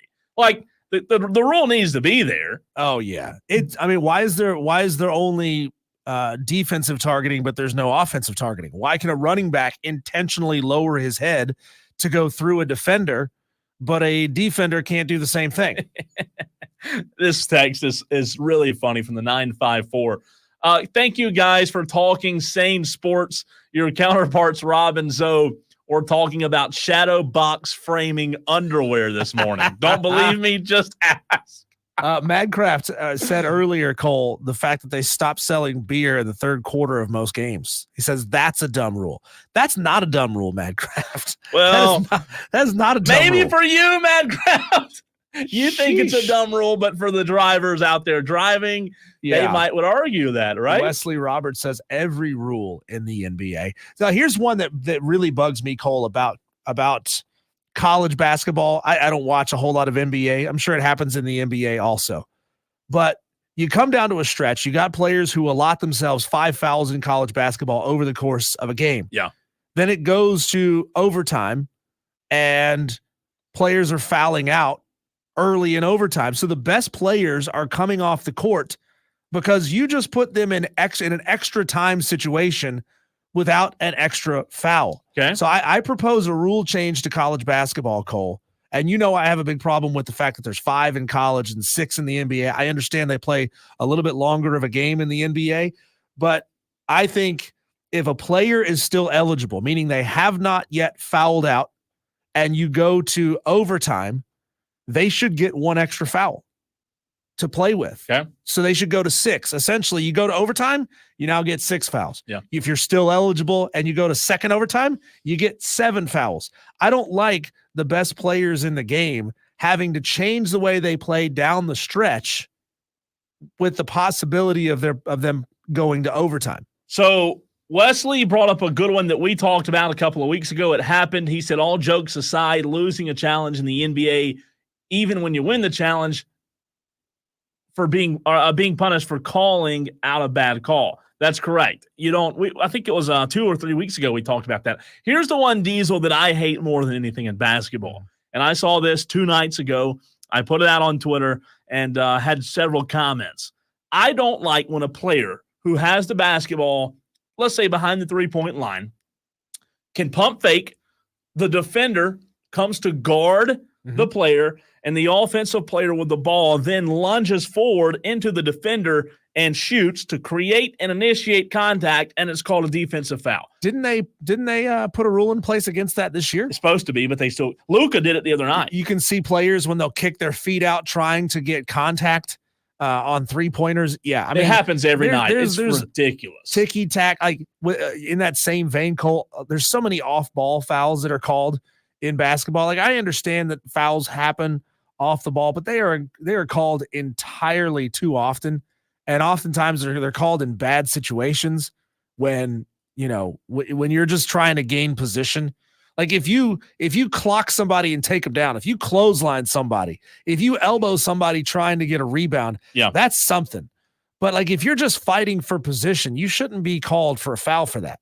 Texter says there just needs to be a little leeway on the onside or the offsides rule. 2 guys can almost be side by side, and because one is on offense, he gets called for offsides because he's barely ahead of the defender. And I do get that. Like if you're just barely ahead, that is one thing, right? Another texter says foul for overacting in the NBA. There was one that LeBron would have fouled out of the league by now. Oh, hush. What about this one? Texter says from the 432, foul ball stuck in the catcher's mask. The batter gets first base. I've never heard that. Huh? That would be news to me. The foul ball gets stuck. I've never heard of that rule. Texter, are you pulling our chain? That's not real. There's no way, man. Surely that's not real. Going back to your golf conversation, Diesel Texter from the 504 says, yes, you can move the ball from a plugged lie. If it is deemed plugged by an official, you can move it a club length no closer to the hole. Okay. So you can move it left or right, a club length. Gotcha. I mean, you can move it backwards if you wanted to. What about this one? I do agree with the 978. Offsetting penalties, double technicals, etc. What repercussions are there for teams involved? Like, I don't love that. I understand it if both teams commit a foul, then you have offsetting or double techs, but there's no penalty, right? There's nothing that has to happen to either team in that situation. So both teams can make an egregious foul, but they're going to be called offsetting. Madcraft says it's not a foul ball, it's a pitched ball, all runners advance. Talking about the face mask text there. Madcraft says we mischaracterized his statement earlier about not selling beer after the third quarter. He said, man, read all of that text. We're not all degenerates. I never planned on driving. Let me get tanked. Hey, you can still get tanked, Madcraft. You know, it's called having leftover beers in your car. Yeah, you can go tailgate. You can drink your 12-pack of beer. Guess what? You get another 6-pack of beer, a 12-pack of beer. You can drink more after the game if you want to. You just can't do it inside the stadium. It's called legal liability, Cole. And baseball's who were we talking to a couple of weeks ago? Oh, it was Bob Nightingale of USA Today. Oh, yeah. One of the days you were out. Bob was talking about the pitch clock affecting games being shorter and beer stadiums sales. Losing tons of money on beer sales. Which is fascinating, right? That is. Because we want to speed the game up, but then there's a ton of money lost. So, like, what do we really want? So we're just going to charge $1 more a beer? I mean, it's already $12 gonna for a say. small beer. What's the difference between 12 and 13? It's true. Yeah. A lot of good conversation, though. We appreciate you that got in on the conversation. Speaking of conversation, Diesel. Oh, Yeah, it is time for you and I to fight about it. The 5 o'clock fight comes up next right here on the Fan Upstate.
We are going wire to wire. So are you, you Tolos, you beautiful Tolos, you listening all the way from 3 o'clock to 7 o'clock. We thank you so much for turning it on and leaving it on. That's what a Tolo is, Cole. Right now, it is time for the most interacted with segment on this station, guaranteed each and every day at 5 o'clock. We pick 3 different topics, sometimes sports, most of the time not, because that's what you guys love to argue about more than anything else.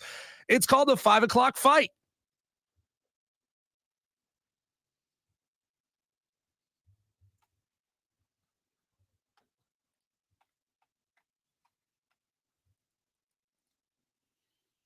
And exactly what makes this topic so interactive? Well, it's that you, the Tolos, we just talked about this, you decide who wins each round of the 5 o'clock fight. So after we fight it out, you text into the show 71307.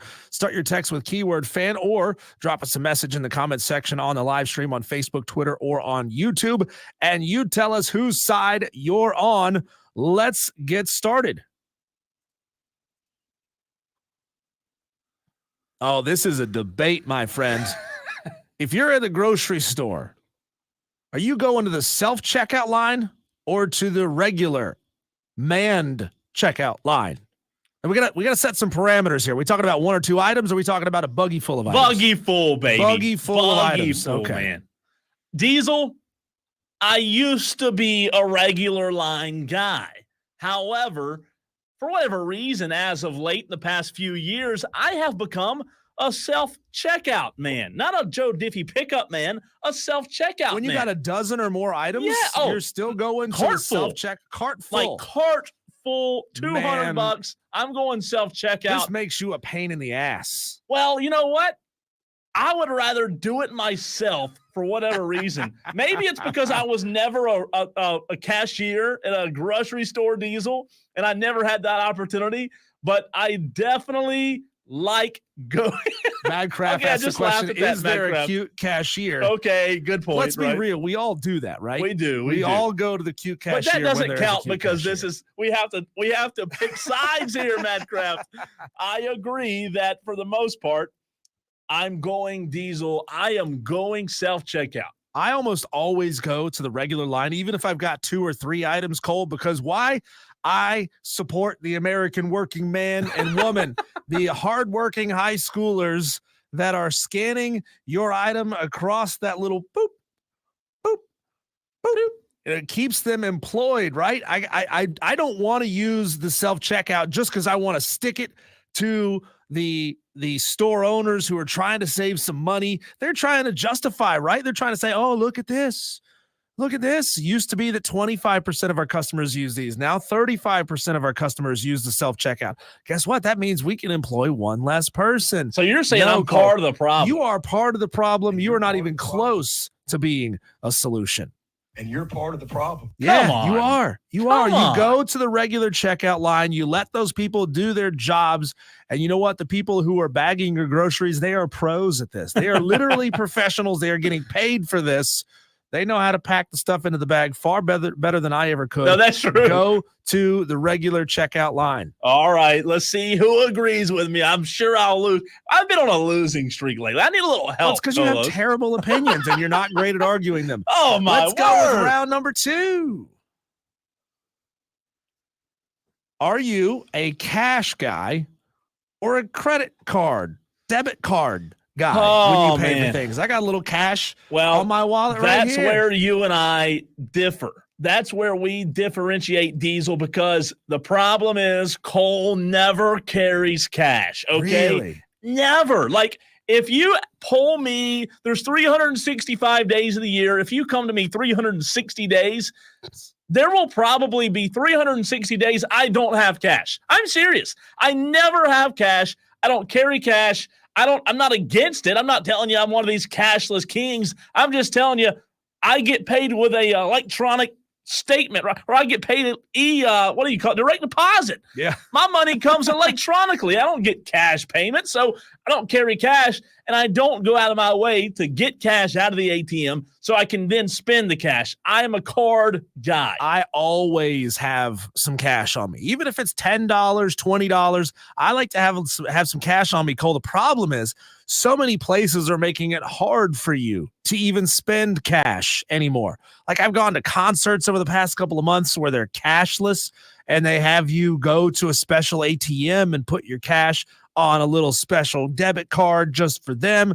No, dude, I've got money in my account. I don't need to go put it on your special card that, guess what, I'm probably not going to get my change back for. Like, I don't want that, man. I like having cash. I like spending cash. I like having a little bit of change in my pocket. I'm going to be real with you. Yeah, I'm going to be real with you, Cole. I have got a fishbowl full of coins in my house, and I have this sick thing where I love to actually count the change and roll them up into rolls of quarters and dimes and pennies.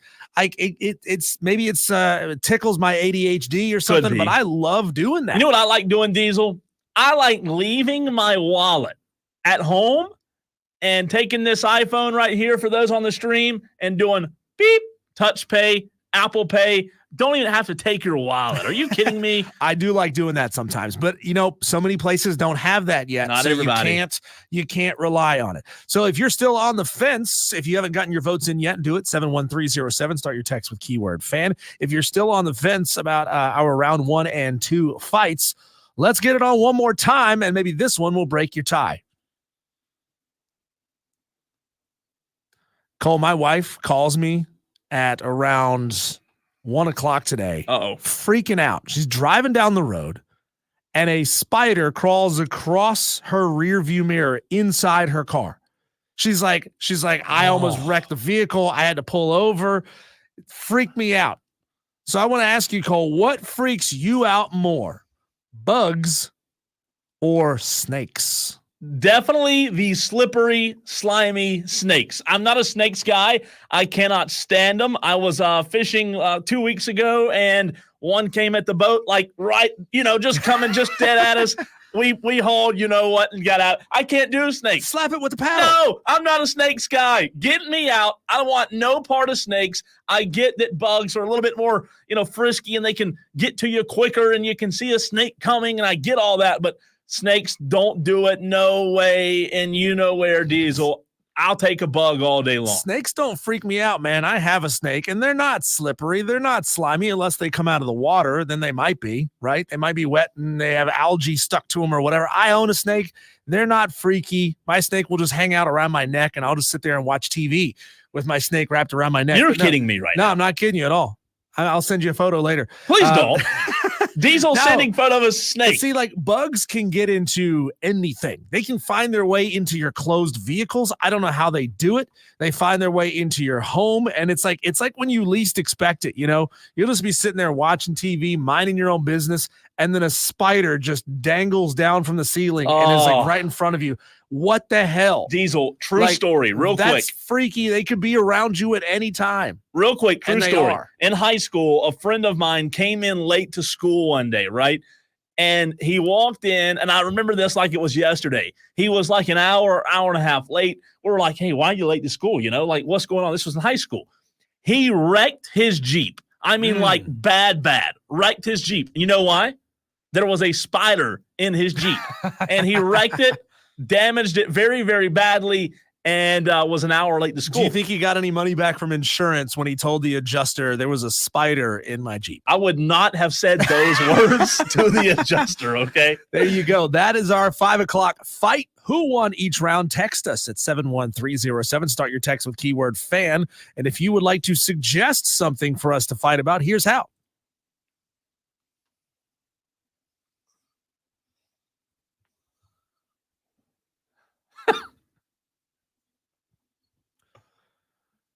Now it's time to hear from you, the Tolos, your responses to who won each round of the 5 o'clock fight. I'll take the stream, Cole. You take the text line.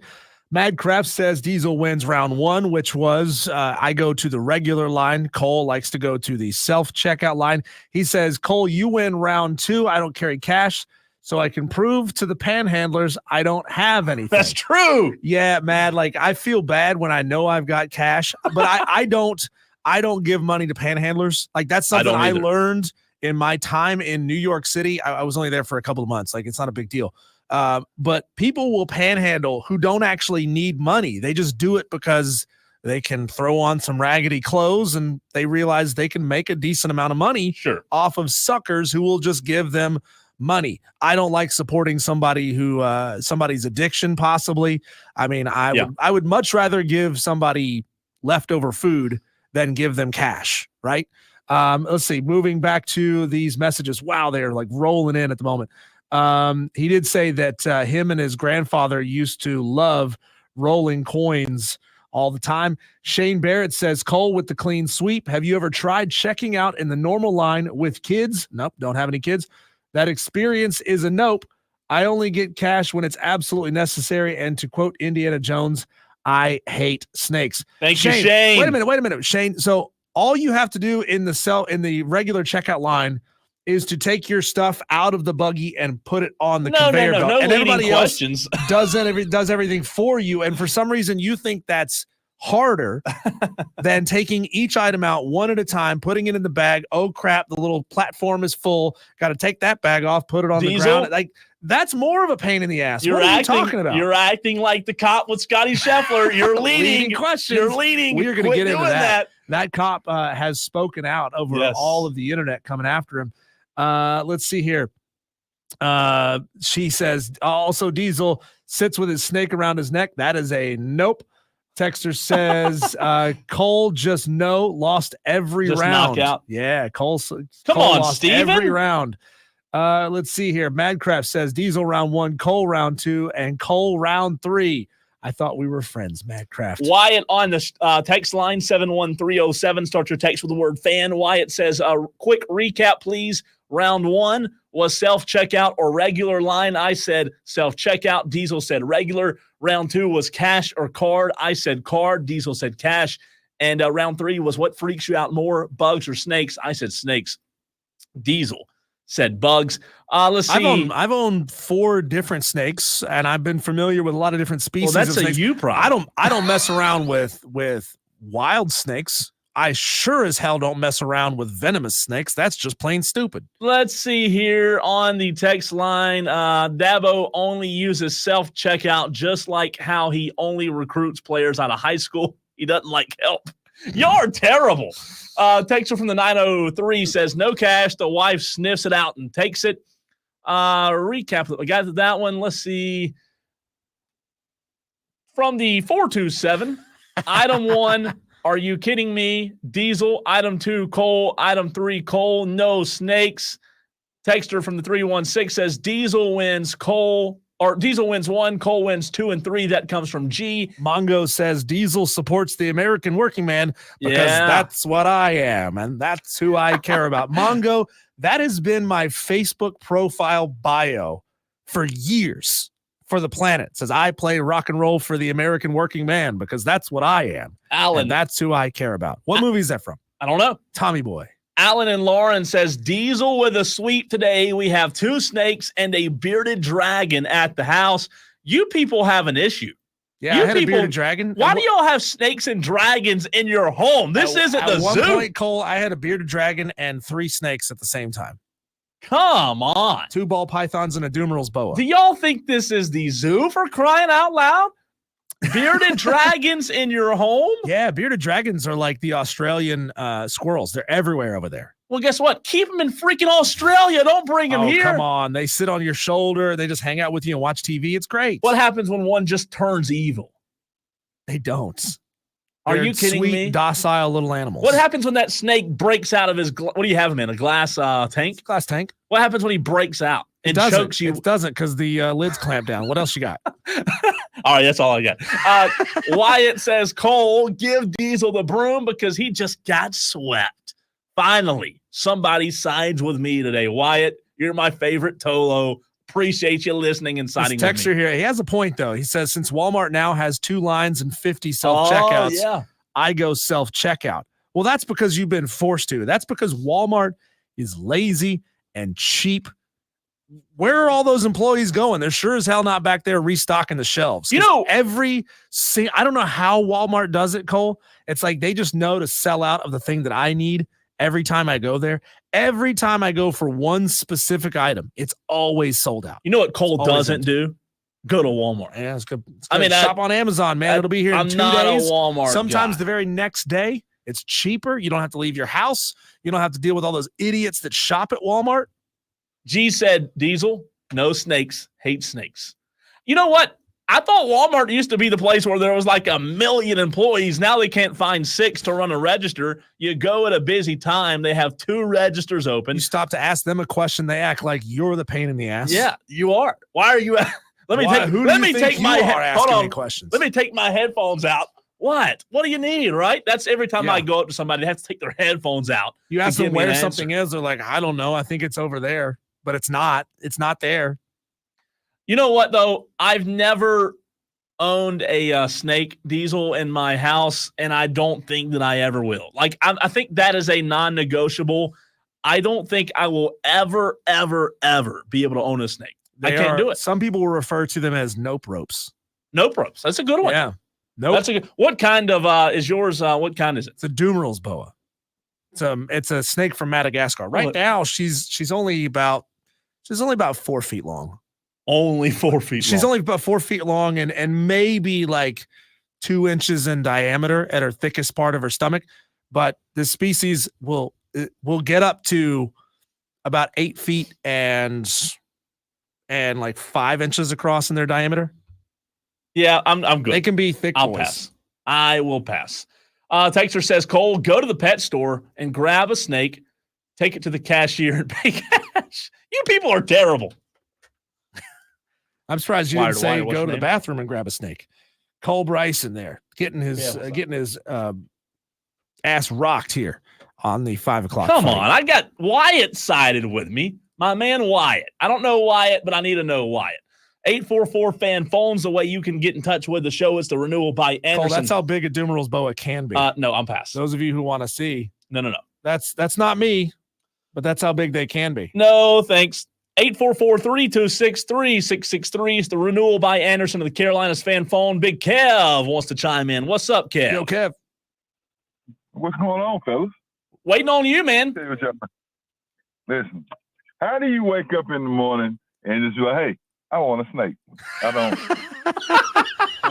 They're easy to take care of. They're clean. Get. They're inexpensive to take care of. They're great pets, my man. I'm telling you. They look like they always ready to bite. They look like they always just ready to pull up. You telling me that the wrestler nobody Jake the Snake didn't look cool with that python around his neck? Yeah, he did. It didn't look cool if he beat me and put it on me. I'm with you, Kev. No, we're not doing that. Like I seen one the other day.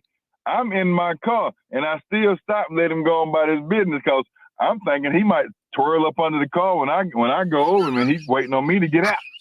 Kevin, I have held a fully grown 16-foot long Burmese python before.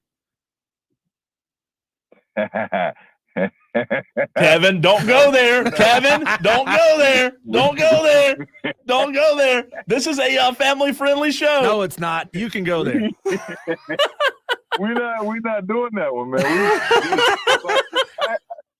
I had a buddy that his homegirl stayed down the street. She's like, hey, will y'all help me move? I was like, yeah, I'll help you. So I get down there. I see the furniture. You got this big old tank, like big thing sitting in the lid. What is this? She's got a yellow python in there, and she's got another one. I just quit the job today. They don't even filling out no paperwork for this one because I'm not going. I'm okay. I'm glad you said it. When I see him at the zoo, I'm going on by him at the zoo. I have lost nothing dealing with this snake, man. Nothing. I agree with you, man. But no, we're not doing that, bro. We're like, we can go get all the dogs and cats you want to go get. Right. Right. Nature's mouse catchers, Kevin. Come on now. That's all I'm saying, man. Yeah. They serve a valuable purpose. Who? Snakes. What do they serve? They kill rats. They kill rodents. They kill extra birds. Some of them eat bugs. I tell you what you do. Keep the house clean. Clean up every other weekend on the outside. Keep the trash out from out the window. Get to worry about the rats. No way. Keep the grass cut. Kev, you're the best, man. Thanks, Kev. We appreciate you. Russell calls 844 them danger noodles. That's true. That's true. Yeah. I like that, Russell. 844 fan phone. All right, Diesel, while we have everybody buzzing, I want to plant a seed. I want you, the Tolos, you, the listener, to chime in. Start chiming in right now, or keep chiming in if you're already chiming in. In the very next segment, I ask you the question. We are a month and a half away from NFL training camps. Okay, we're going to go back to sports because this is a sports show. I think it is. When it comes to your favorite NFL team, chime in on the text line 71307. Start that text with the word fan. Also on the stream, we're live on Facebook, Twitter, and YouTube. Who's your favorite team? What is your biggest cause of concern going into the NFL season? Okay, so if your favorite team's the Dolphins, what's your biggest cause of concern? Or if you don't have any concern, maybe you're a Chiefs fan, what do you feel the best about? Get to that next and more. Your thoughts. He's Diesel. I'm Cole Bryson, and this is the Fan Upstate.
My question to you is very simple. Your favorite NFL team a month and a half away from training camp. What is your biggest cause of concern heading in to the 2024 season? Before we bring this up, Cole, I think we don't talk a lot of politics on this show for great reason because it makes everybody miserable, but it is worth at least mentioning. And all we're going to do is mention it and leave it at that. Donald Trump has been found guilty on all 34 counts of falsifying business documents in New York. Wow. Huge breaking story right now. So continue to get your thoughts in on the text line as well as the stream. Before we get to that, though, I want to go to Terrion, who's been holding on during the break, who wants to share a story regarding our last conversation in the 5 o'clock fight. What's up, Terrion? What's up, guys? This is, and it's pronounced Torion. Torion, I'm sorry. No, that's my bad. Yeah, it's Torion, a.k.a. T-Experience, previous caller from Offsides and Mark Ryan and Diesels, but great job that you guys are doing on this show. Thank you. Man, keep it going. Appreciate you, man. Yeah, man. A couple of weeks back, I was sitting out in my car at home after work, as I love to do, as most people like to do after work, just sit in the car. So I'm sitting there, and a spider comes down, and I shoot a spider away, and went on in the house that night. Didn't think nothing else of it. So I get to work, and my boss, she's talking about something like a spider or something, a bug or something, and it happened in her car. You know, we laughed it off. Don't you know, I went on lunch that very same day, and the exact same spider appeared. I was like, are you kidding me? I was sitting at Hotspot down in Spartanburg, and I live in Greenville, so I drove to Spartanburg, go to work at Spartanburg Community College. I'm sitting at Hotspot on the lunch break, and the dang same old spider appeared, and so I took a picture of it. I'm like, you got to be kidding me. This is the exact same spider I just seen last night. And so I shoved him away again. I rolled my window up, riding back to work from lunch. The same spider. How? Jeez. I do not know. You should have captured this thing, man. Make him a pet. No, I was driving at this point, so I'm driving, and I thought I rolled my window up all the way. Don't you know that spider got inside and it did this little spider web thing and shot down. Man, I pulled my car over so fast. I didn't even look, and it was dangerous. It was dumb. It was stupid. I just literally pulled off in somebody's grass, and I'm sorry, whoever's yard that was. That's what you say, Tori. That's not my car anymore. I'm just giving it away. I'm walking away. I'm done with this car. Yeah, I didn't wreck, thank God, but I did pull off abruptly. Wasn't nobody behind me, but yeah, that was a crazy day. So, Torion, listen, man, sounds like you need to get rid of that car. I'd burn it. I'd probably run it into a lake. You know what I mean? So, Cole, this is Torion. Sorry, you can't see this, but if you happen to go check out the stream and you go back to the 5:30 mark, you'll be able to see this on the stream. This is the photo that my wife sends me of this spider that is crawling across her rear view mirror. It is half the length of the height of her rear view mirror. So what's that, about a 2.5 inch tall mirror? So this thing is an 1.5 inch long spider that's just crawling across her rear view mirror. She said she damn near wrecked. She almost pulled off the road and lost it. Oh, Torion, be safe, man. We appreciate you listening, but be safe, brother. Appreciate the call. All right, we have the text already rolling in as well as on the stream. The question is, your favorite NFL team, what is your biggest cause of concern going into the 2024 season?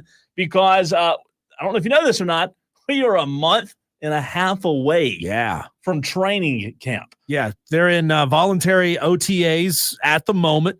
For the Carolina Panthers, Cole, I think it's pretty clear that they have given up way too much to go get Bryce Young. That should be the biggest point of concern for Carolina Panthers fans, and that the cupboard is so bare that no matter what they do, they could get good skill position players. They could get good number ones at every position, but they're just not going to have the depth. Yeah. They're not going to be able to protect Bryce Young. And then we're going to stay in this state of limbo where the team can never really get any better until Bryce Young is essentially spent up as a rookie. I mean, how many guys come out of college and they're great in college because they've got the best possible players around them that they can get. Guys coming out of Southern Cal, guys coming out of Alabama. But they all flame out in the NFL because they go to the absolute worst teams, and it kind of breaks them as quarterbacks. I don't hate that, and I would love to hear from other Panthers fans out there in our audience, 71307. Are you in line with Diesel on that? If you're a Panthers fan, what is your biggest cause of concern? Alan in Lawrence gets us started on the text line and says, my biggest cause of concern, by the way, Alan's a Dallas Cowboys fan, smart guy. He says his biggest cause of concern is and always will be Jerry. So guess what? That is probably – I mean, look on the bright side, Cole. You only got maybe like 40, 50 more years of Jerry. Oh, don't say that. That's probably the cause of concern for every He's going Cowboys to fan. live forever just to spite all of you. How about this one? Texter from the 843 says, Saints are my favorite team. My biggest concerns, Dennis Allen and Derek Carr. You know where I stand on Derek Carr. I would agree with that texter. I don't love Derek Carr. Burn the car. Drive that car over a cliff. That's Cole's stance on Derek Carr. That is. You're exactly right. Shane Barrett on the stream says Jacksonville Jaguars, that's his favorite team. Biggest concern is having an offensive identity that doesn't suck / keeping up defensively with the Texans. Looking forward to T-Law taking the step I think he can into elite play. I think there is a very valid concern if you are a Jaguars fan, Diesel, because you do have a very good quarterback, but last year you saw a team plummet that you should never see in the NFL. So I don't know that there's many teams out there right now, Diesel, who have the concerns that the Jaguars do.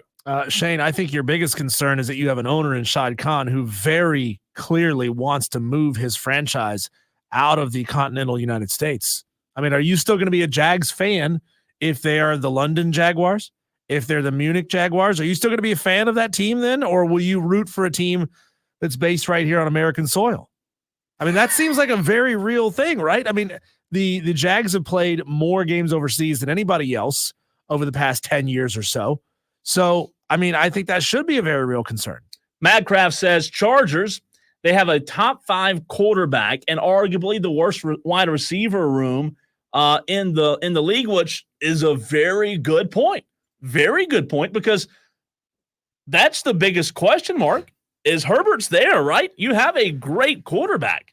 However, you've got to have some help soon because Herbert's not going to stick around forever. This texter here brings up a very good point. Texter says, I'm a Bucs fan, and my biggest concern is Baker Mayfield. Okay. Geno Smith was phenomenal in a year under Dave Canales. After he left for Tampa, Geno turned into a pumpkin. I think Baker could too.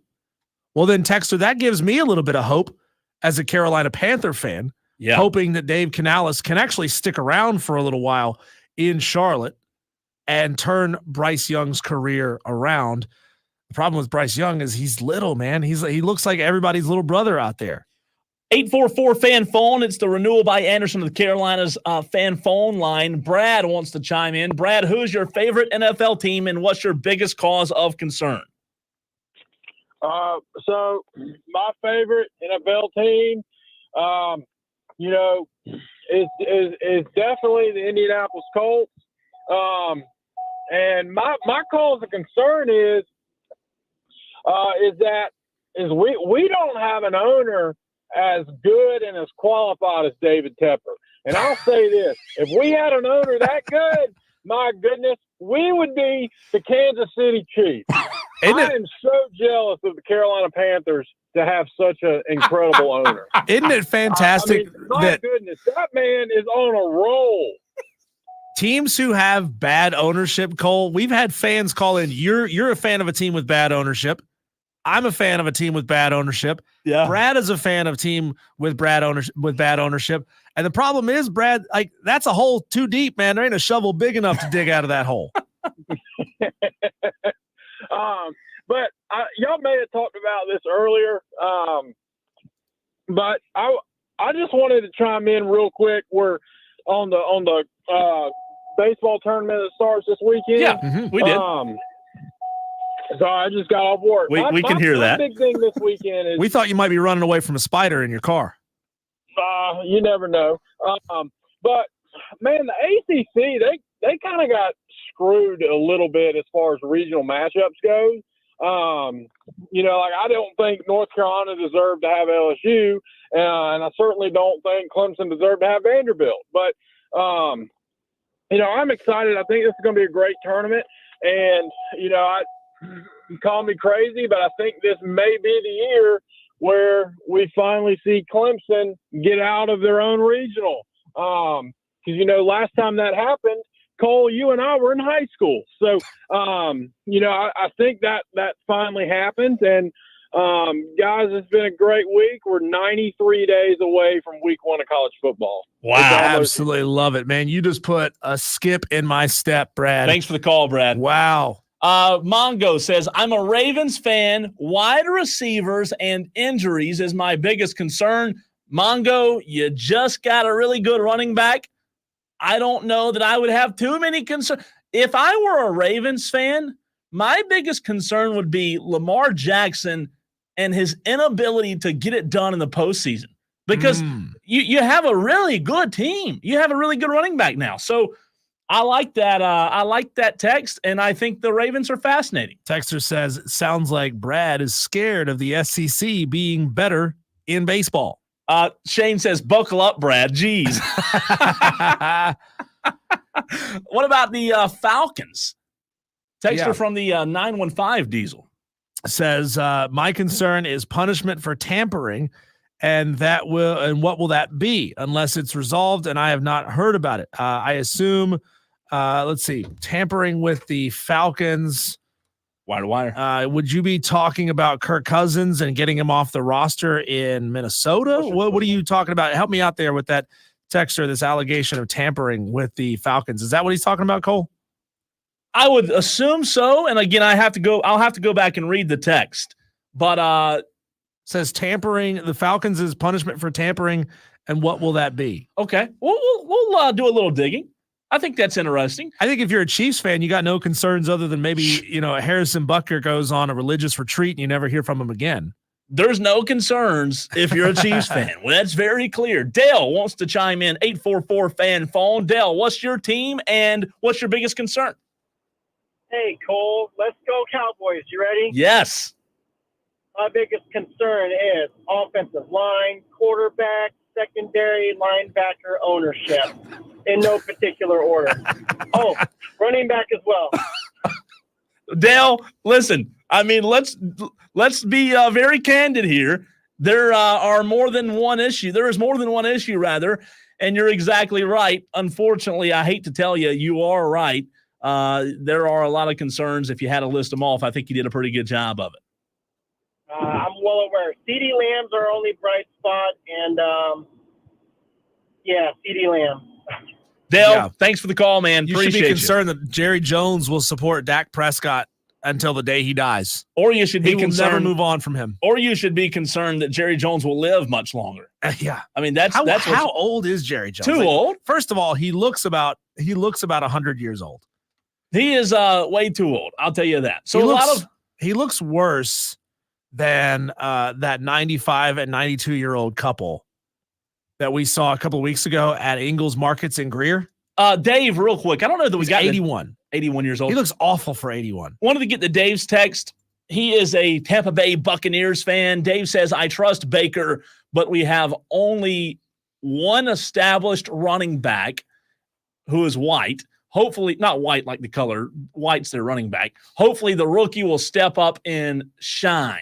That comes from Dave. Dave, we appreciate you texting in. A lot of good conversation there on the program about your favorite NFL team and what your biggest cause of concern is. I think we're going to get a really good view of who Dave Canales is as a head coach. If he turned around Geno, he turned around Baker, both of them fell off immediately after he left, then, man, that should give Carolina Panthers a big reason to be hopeful about the hiring of Dave Canales. A lot more coming in. Let's just keep it rolling. Let's keep it rolling in the very next segment, Diesel, and continue to get our Tolos, our listeners' thoughts on who their favorite team is and what's your biggest cause of concern. If you haven't done so yet, text in 71307. Start your text with the word fan, so we will see the message. He's Diesel. I'm Cole Bryson, and this is the Fan Upstate.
If you're a Carolina Panthers fan, you got an awful lot to be nervous about going into this season. Dang, Diesel. Or you may be so calloused to how garbage you were last year that anything is an improvement, so long as they don't win just one game.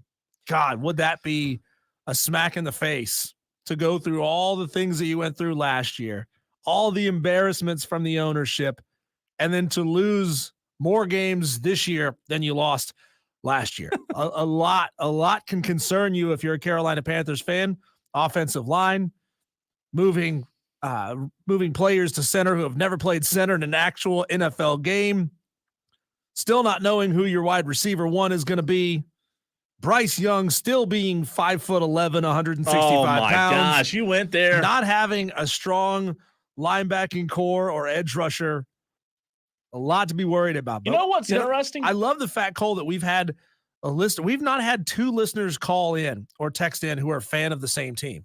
We've had Colts fans, Packers fans, Ravens fans, Panthers fans, Cowboys fans all over the place. That's what I love about the NFL. And that's exactly what I was about to say is so interesting is we've had more texters and more Tolos chime in that aren't Carolina Panthers fans. I mean, I thought that we lived in Carolina Panthers country. Are we not surrounded by Panthers fans? Because as you said, Diesel, it definitely has been more Steelers and Colts and everybody. Cowboys are being represented well, right? And hey, even Julian Council said, really? You guys still talk Carolina Panthers down there? I wouldn't think that the upstate is real concerned with the Panthers. I mean, come on. What's with the trolling? We bring you on to talk Panthers, and he says, like, why? I like this text from the 262.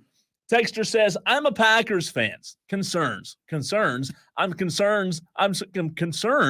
for the Lions, Bears, and Vikings will be the top of the NFC North. That's what I like. Calling a shot. Yes. That's what I like. You should say, man. Texter, I'm concerned that there's not enough body bags in the city of Chicago to deal with the slaughter that we're gonna put on the Bears. Texter says Cousins is his biggest concern. Another texter says, my team is the Steelers. My concern is Mike Tomlin, 16 years, no losing seasons. Some say consistent. I say mediocre.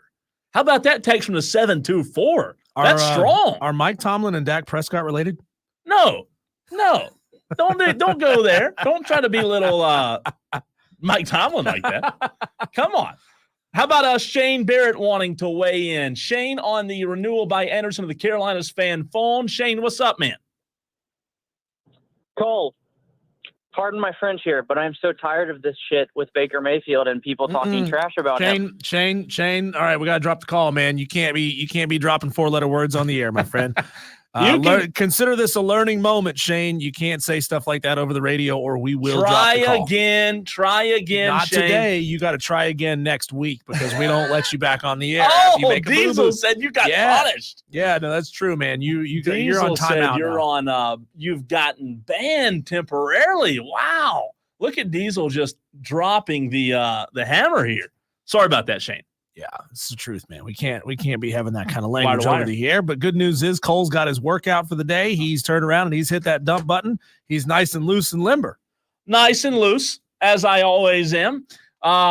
Again, Shane, you get in on the stream. We had to dump you because of the curse, but I don't know. Let me know on the stream what you were so upset about. Was it the Jacksonville Jaguars? I know you're a big Jacksonville Jaguars fan. Sound off on the stream. And let us know there. Sorry about that. We had to dump you, though. All right, back to the text line.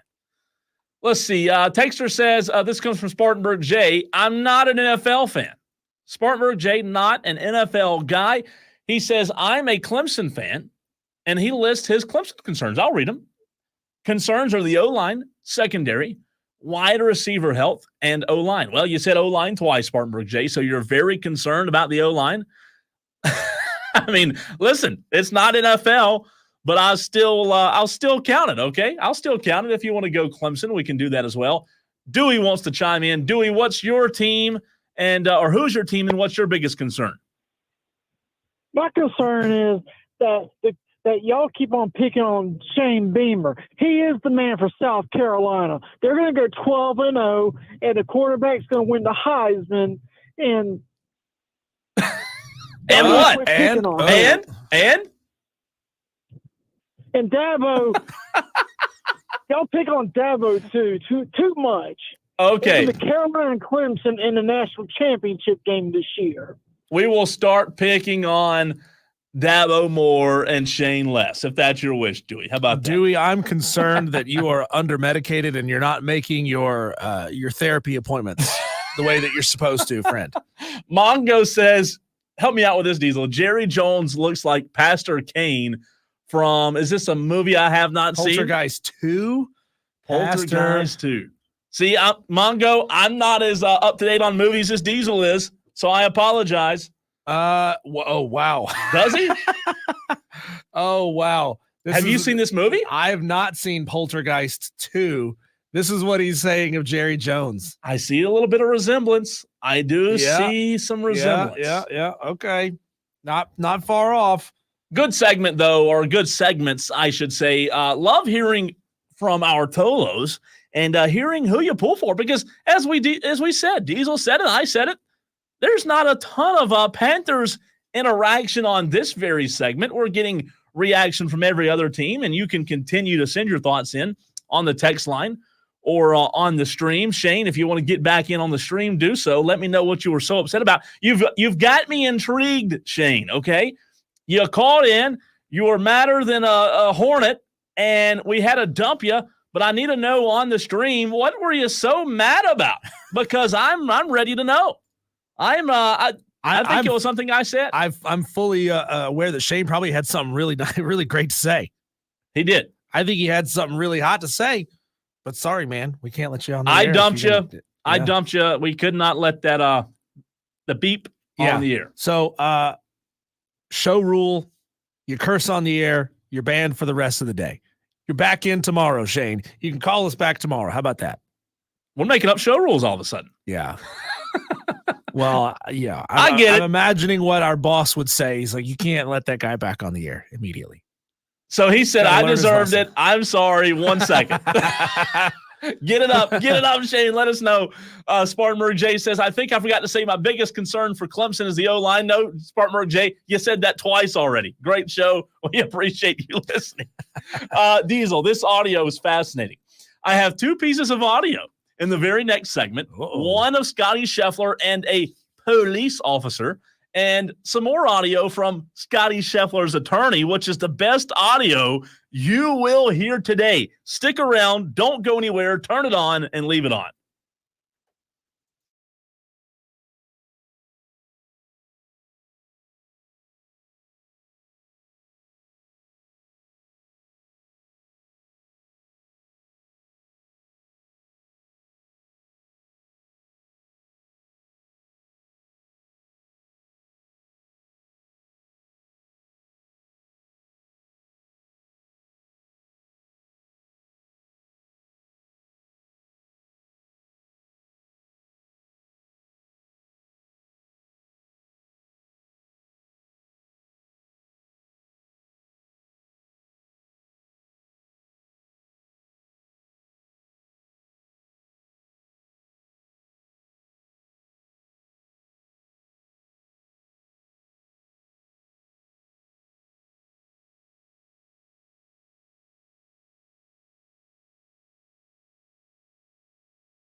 Well, Scotty Scheffler, the entire situation, I believe, knock on wood, somebody knock on wood for me if you're at home or at work, I believe we're now able to put a bow on this situation. His attorney issued a fiery response to the charges being dropped against Scotty Scheffler. You would think now that they're dropped, he'd be happy daisy. He's not. Charges, in case you don't know, in case you haven't heard, the charges were dropped. Diesel, we talked about it yesterday, but this audio, 2 pieces of audio from the attorney and Scheffler are quite fascinating. Do you think, before I get to this attorney audio, I'll ask you the question. It seems like this thing is at a wrap. Yeah. Seems like we can put a bow on it. We shouldn't hear anymore, should we? We shouldn't. I mean, have you ever heard that saying, stop when you get the answer you want to hear?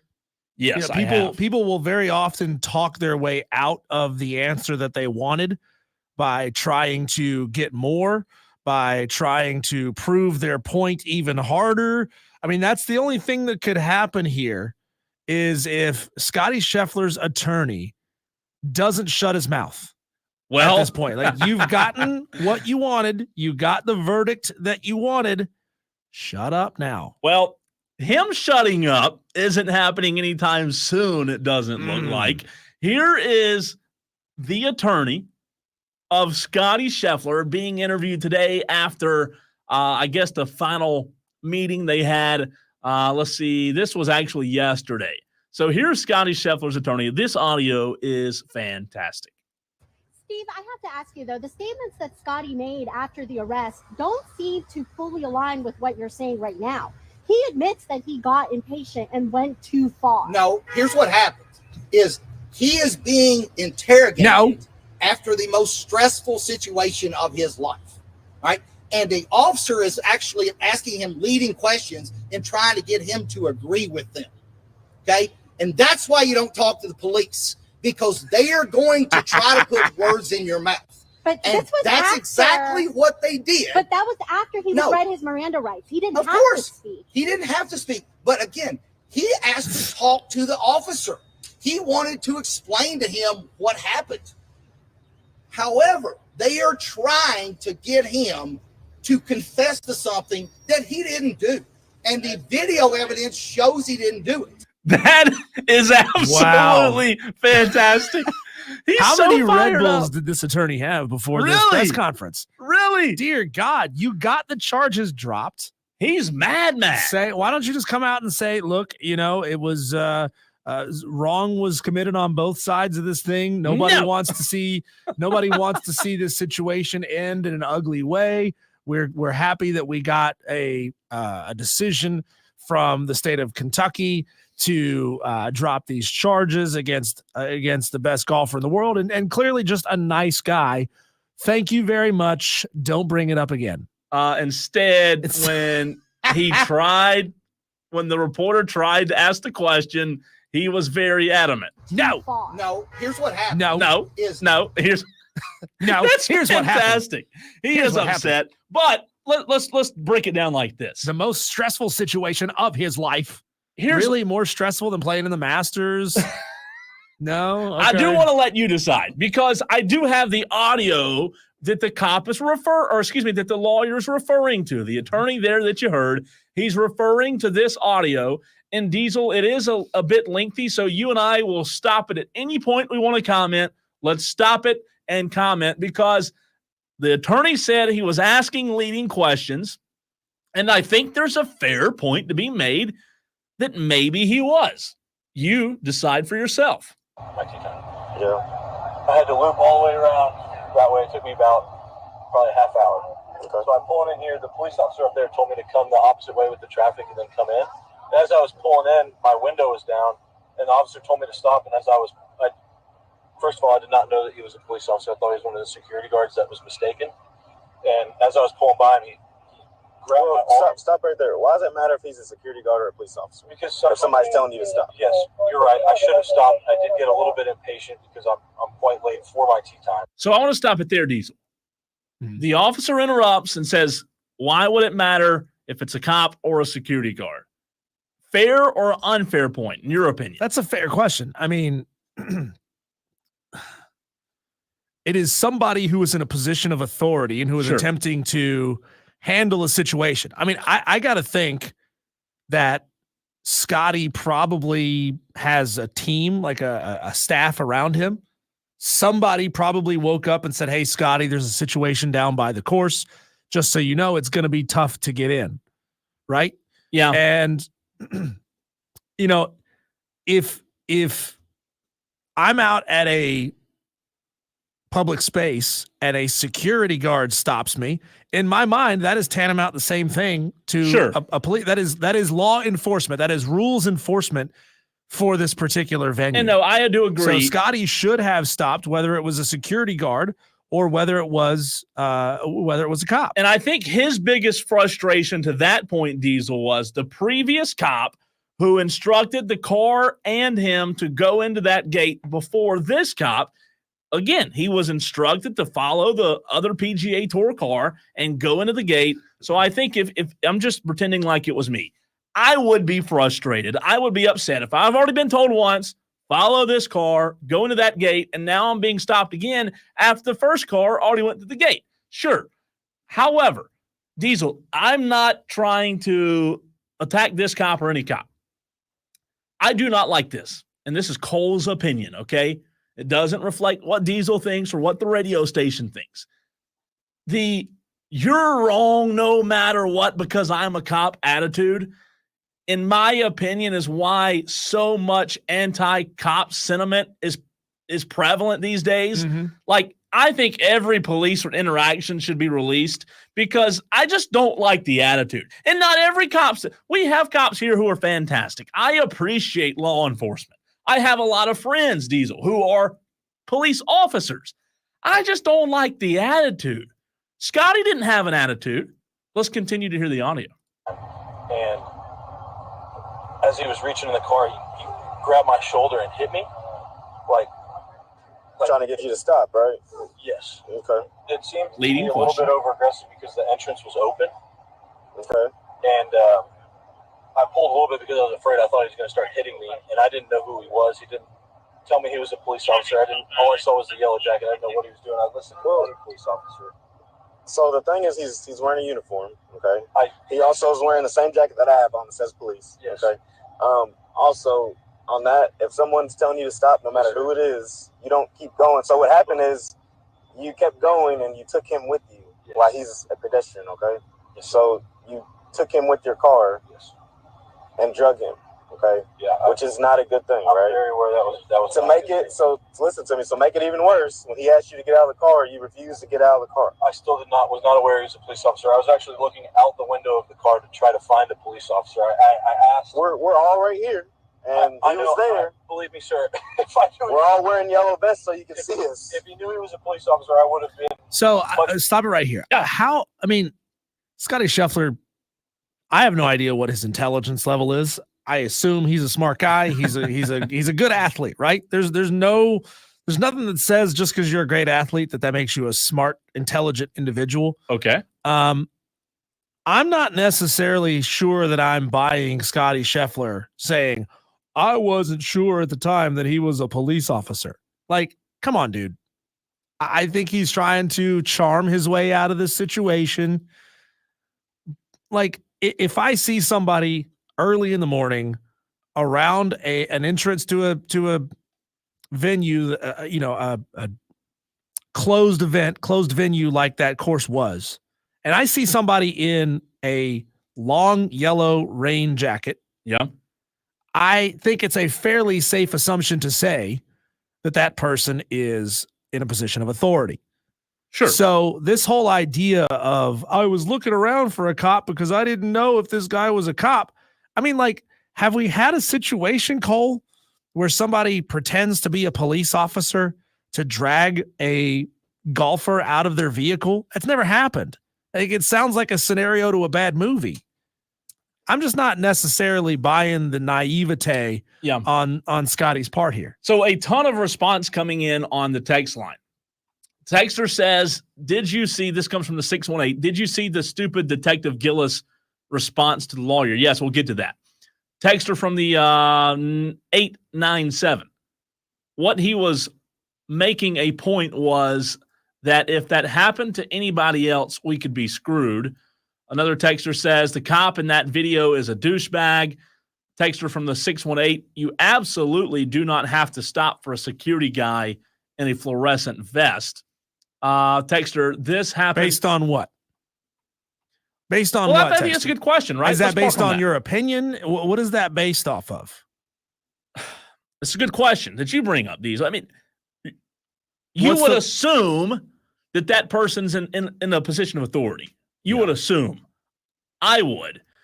At 5:30 in the morning, pouring down rain, I don't think there'd be a ton of people walking around in yellow fluorescent vests. I mean, yeah, I would think it'd be some kind of position, somebody. I mean, if you think it's somebody's goal to kidnap you or steal your car while you're on the road, they're not going to do it in a bright yellow fluorescent jacket that matches what other people in bright yellow fluorescent jackets are wearing around them. Texter says, of all the witnesses said they did not see the detective getting dragged. And again, I agree with you on that. We talked about that last week. There was video. Nobody really saw the detective getting dragged or drugged. Texter, all the security people at the golf course wore those same style vests. He did not know there was an accident. That's why he didn't think there was a cop.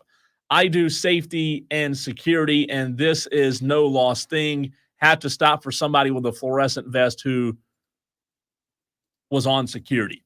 I get it. Listen, we weren't there. It's easy for us to speculate. But to my point, to Diesel's point, when you do see someone with a yellow vest, you probably should stop. Was Scotty in the wrong? I don't think he was. However, Diesel, I'll tell you this. I think if he would have stopped and maybe explained that the previous officer or yellow vest guy told him to go, I don't know that we'd be talking about this today. Do you? Yeah, no, and I think you're absolutely right about that. I think the real point of contention, Cole, isn't necessarily that he didn't stop. It's this narrative from the police officer, this report from the police officer that he dragged him for a number of feet and that he injured himself.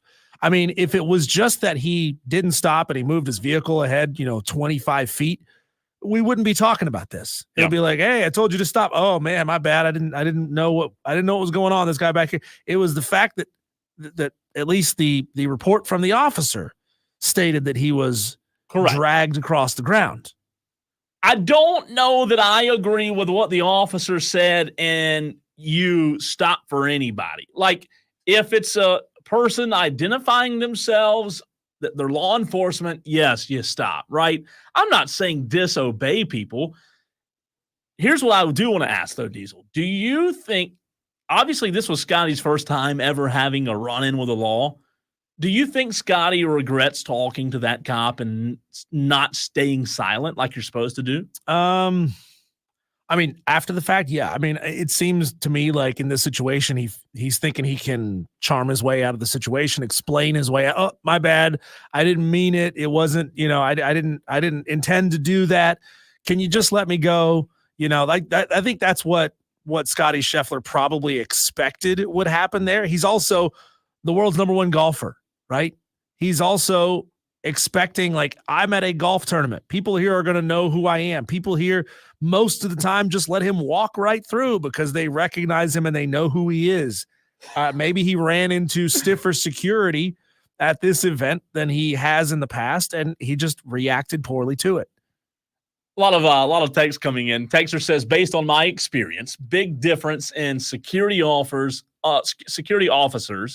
and actual police, and they are to be treated differently. I don't care what color his jacket is or what color his vest is, says Spartanburg J.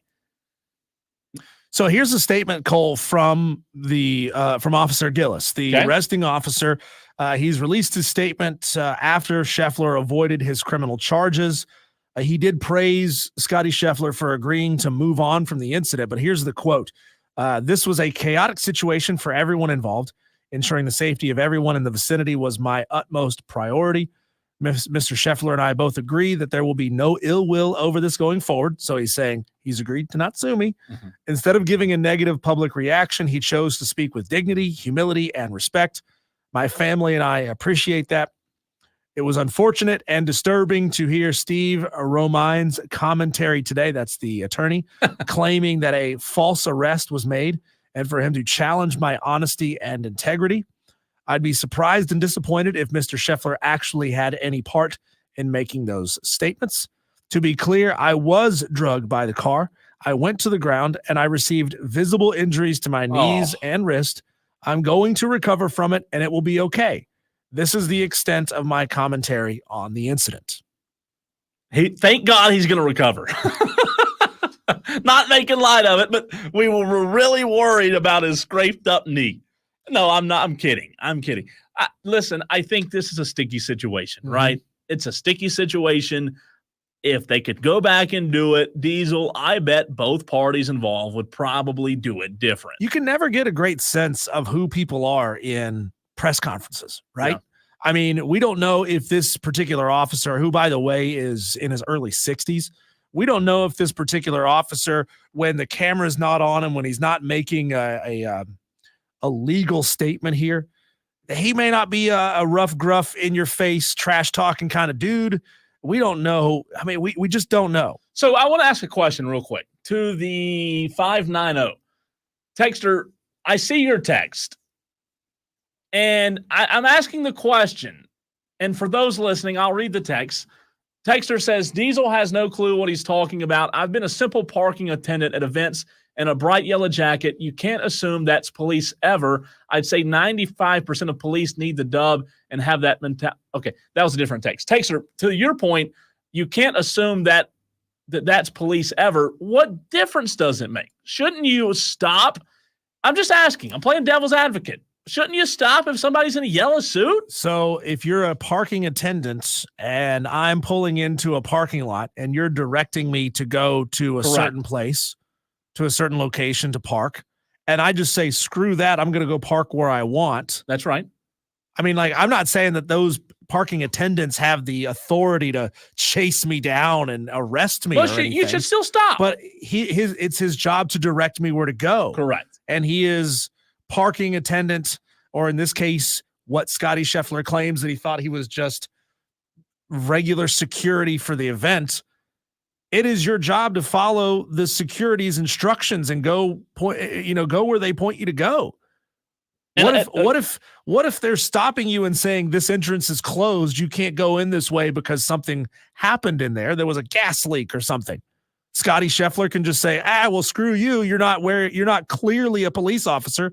So I don't have to stop. I could just go right on through because I'm Scotty Scheffler. And texter from the 590, I'm not attacking you. I'm just asking the question. I'm just playing devil's advocate here. If the guy's out there in a yellow suit, normally that means they are in a position of, I'm not saying power, but they're being directed by their boss to direct you on where to go. And to the 978 point who just texted in, I get it. He was going off of what he was told by somebody else in a yellow jacket, and that's where there is confusion, right? He was told the previous yellow jacket told him to go in, the next one told him to stop. So maybe the officers weren't on the same page, and you have a fair point there. You really do. It's a sticky situation. I'm glad the charges were dropped. Yeah, I really am. It's just best for everybody to drop this and move on. Yep. I'm sure whatever municipality this is doesn't want any more of this negative press surrounding this. They just want to get past it. When we come back, Cole, we had a fantastic conversation earlier with Julian Council, the host of the Locked On Panthers podcast. I had a wide-ranging conversation with him leading up to the beginning of the season, training camp on the way.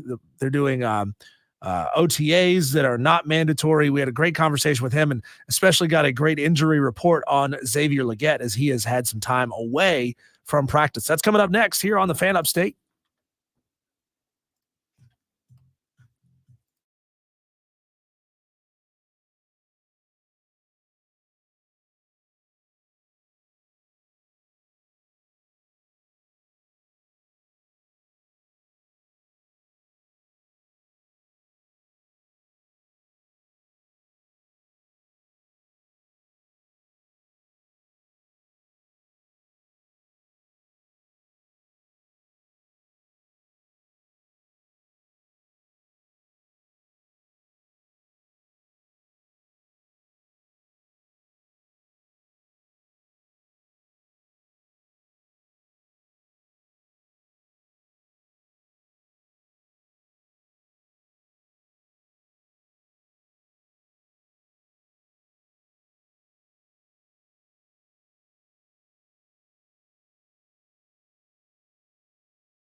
Jonathan Brooks or Xavier Legette? I would bet on Jonathan Brooks having the better season. The one thing that Canales has been pretty consistent about and pretty transparent is that they want to run the football. He talked about it yesterday during his availability. This is a team that's going to run the ball, that it's going to be able to help guys like Ike Ekwonu, who really struggled in pass protection, because that's what he's better at, is running the ball, run blocking. That's what they want to do. So Chuba Hubbard, he's going to be a guy who starts off, I think, as running back one until Brooks is coming off that ACL tear at Texas, until he's ready to go. By all reports, he should be good by July 1 training camp. He won't have to report until July 19th. First practice will be on the 24th. There's a little news there for you folks. So he should be good to go, you would think, but at some point to be the guy. I would say it's going to take him some time to take over as the top running back. And it'll still be kind of a by committee approach with him and Hubbard as the top two guys. But I'm expecting the amount of times they want to run the football, with still questions of whether they have the right quarterback and if they can really protect on the outside. As far as with Ike Ekwonu, I think they're going to be more of a run-first team than a team that's going to be pass-first, which they were last year. And then with Xavier Legette, was awesome at South Carolina. I love the potential there. I would not expect him to have the kind of season he had last year at South Carolina, of course, as a rookie. And he's not going to be the number one option. It's going to be Deontay Johnson, who they traded for, and it's going to be Adam Thielen. He'll be the number 3 guy, and the hope is that he shows potential that he can grow into that number 1 role, maybe the number 2 role as they continue to fill out that wide receiver position down the road. But I'm expecting Jonathan Brooks in an offense that is going to be run first, which, remember what Seattle did?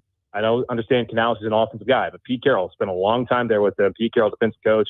They ran the ball behind guys like Marshawn Lynch, and that's what helped them get to the Super Bowl with an outstanding defense. I'm expecting Brooks to have a better rookie season. Xavier's been limited in practice, Julian, with a hamstring issue officially reported as tightness. Yeah. What can you tell us about that? I think it's one of the things where they're just trying to slow it down a little bit. It's early, and Dave brought this up yesterday, where you got a lot of young guys, and it's not just him, but a lot of young guys that are coming in and getting used to the speed and the pace of practices in the NFL. And when they saw him kind of slow down, they brought the trainers over and gave him a day yesterday. They'll be out there again tomorrow for their 6th OTA practice. It'll be interesting to see whether he's available then. But it's smart. It's May. It's almost June. There's no point to go out there and overexert a player who you're really going to be depending upon. But the hope is that he can do the right treatment and keep his body in the right shape. So when he has that layoff in between the mandatory minicamp and training camp, that's just something that doesn't pop up again once we get to August. Julian, I want to go back to the answer that you gave on the question that I asked about Legette or Brooks. You said that Legette is going to be, for now, the number 3 guy. I want to push back a little bit on that in terms of, would the Carolina Panthers spend a first-round draft pick to draft the number 3 receiver? Possibly, when they first come to the league. Now, every situation is different, of course. Yeah. This situation here, there is going to be an opportunity for him to come in and to potentially be that number 2 option. I'm just going off of the proven commodities based off a guy who we also have no idea whether he will end up playing at a high level in the NFL. I understand he had injuries, terrible quarterback play, different head coaches, death in the family, all of that played into a role potentially of him not doing anything at South Carolina until that bowl game against Notre Dame, then having a breakout season last year. There's just not enough of a sample size for me to sit here and believe that he's going to step into the league and he's going to make big-time plays. But I have seen Deontay Johnson be a Pro Bowler, and I have heard Dave Canales talk about he is going to be our X, he is going to be our first read, he's going to be our guy.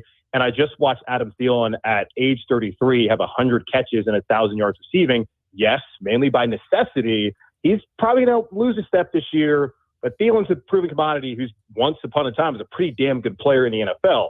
I'm going to go with those guys being the first 2 options before I'm going to go for rookie who didn't do a damn thing until January, December 31st, I think, technically, of 2022.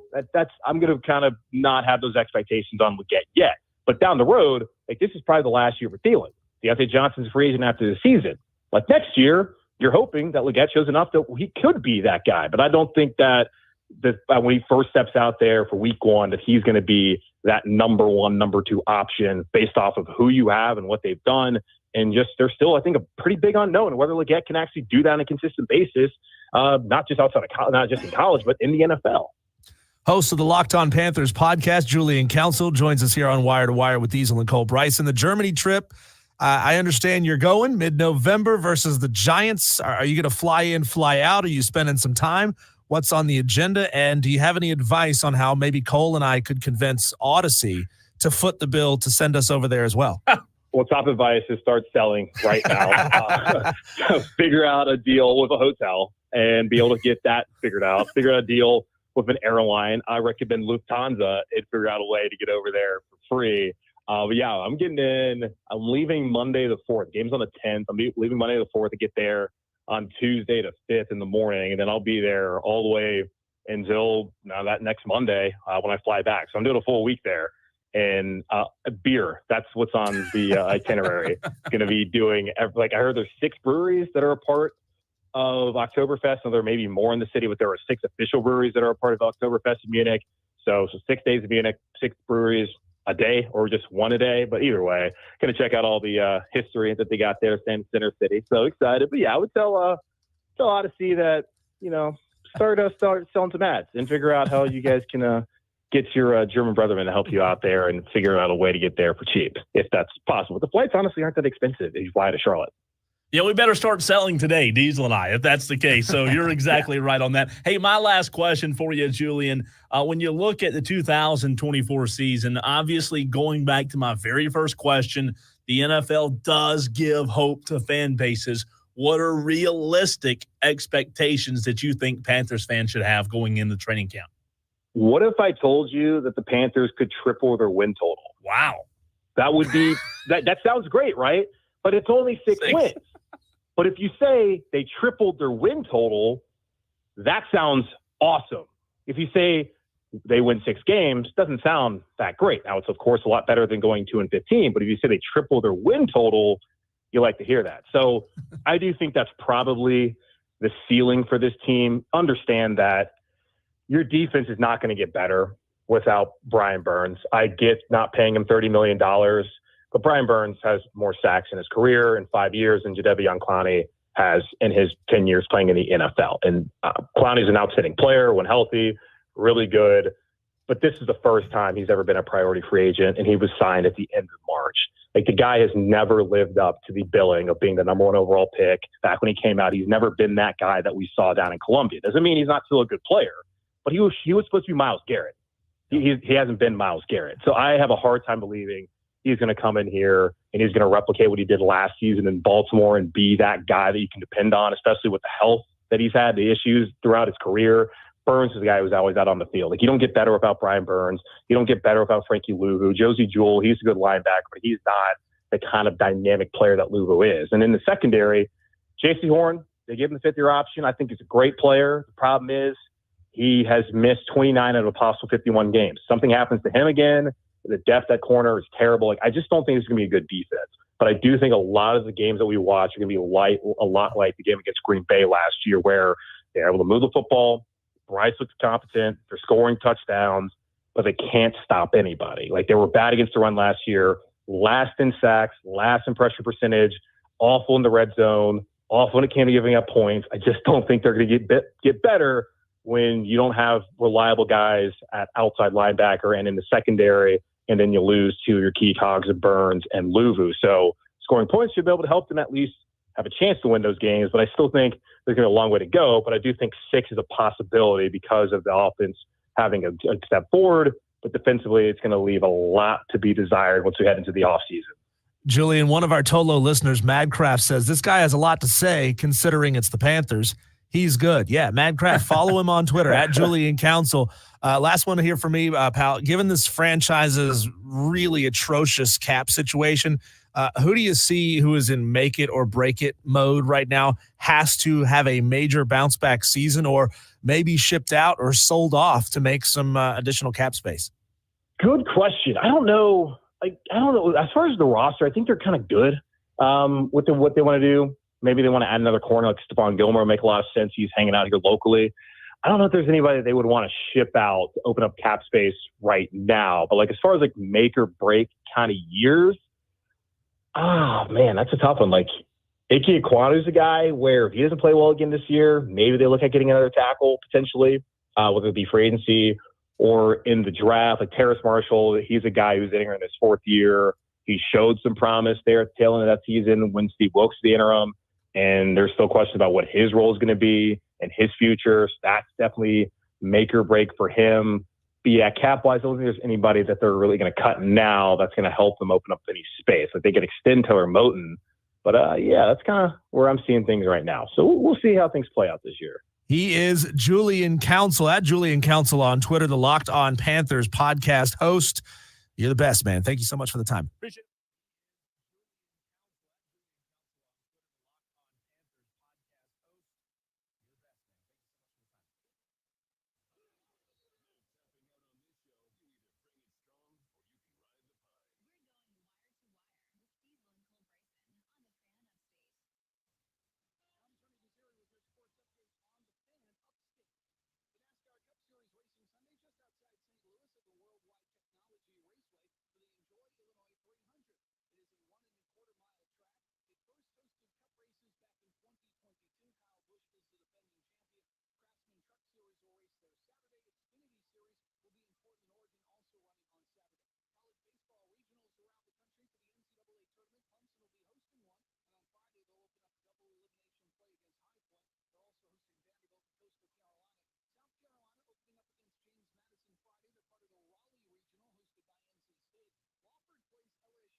Wrapping up Wire to Wire as we do every single day. It's been an incredible show.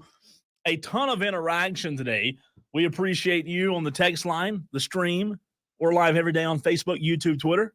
Also, the phone lines today, Diesel, have been fantastic. Fantastic phone lines. Let's keep it up.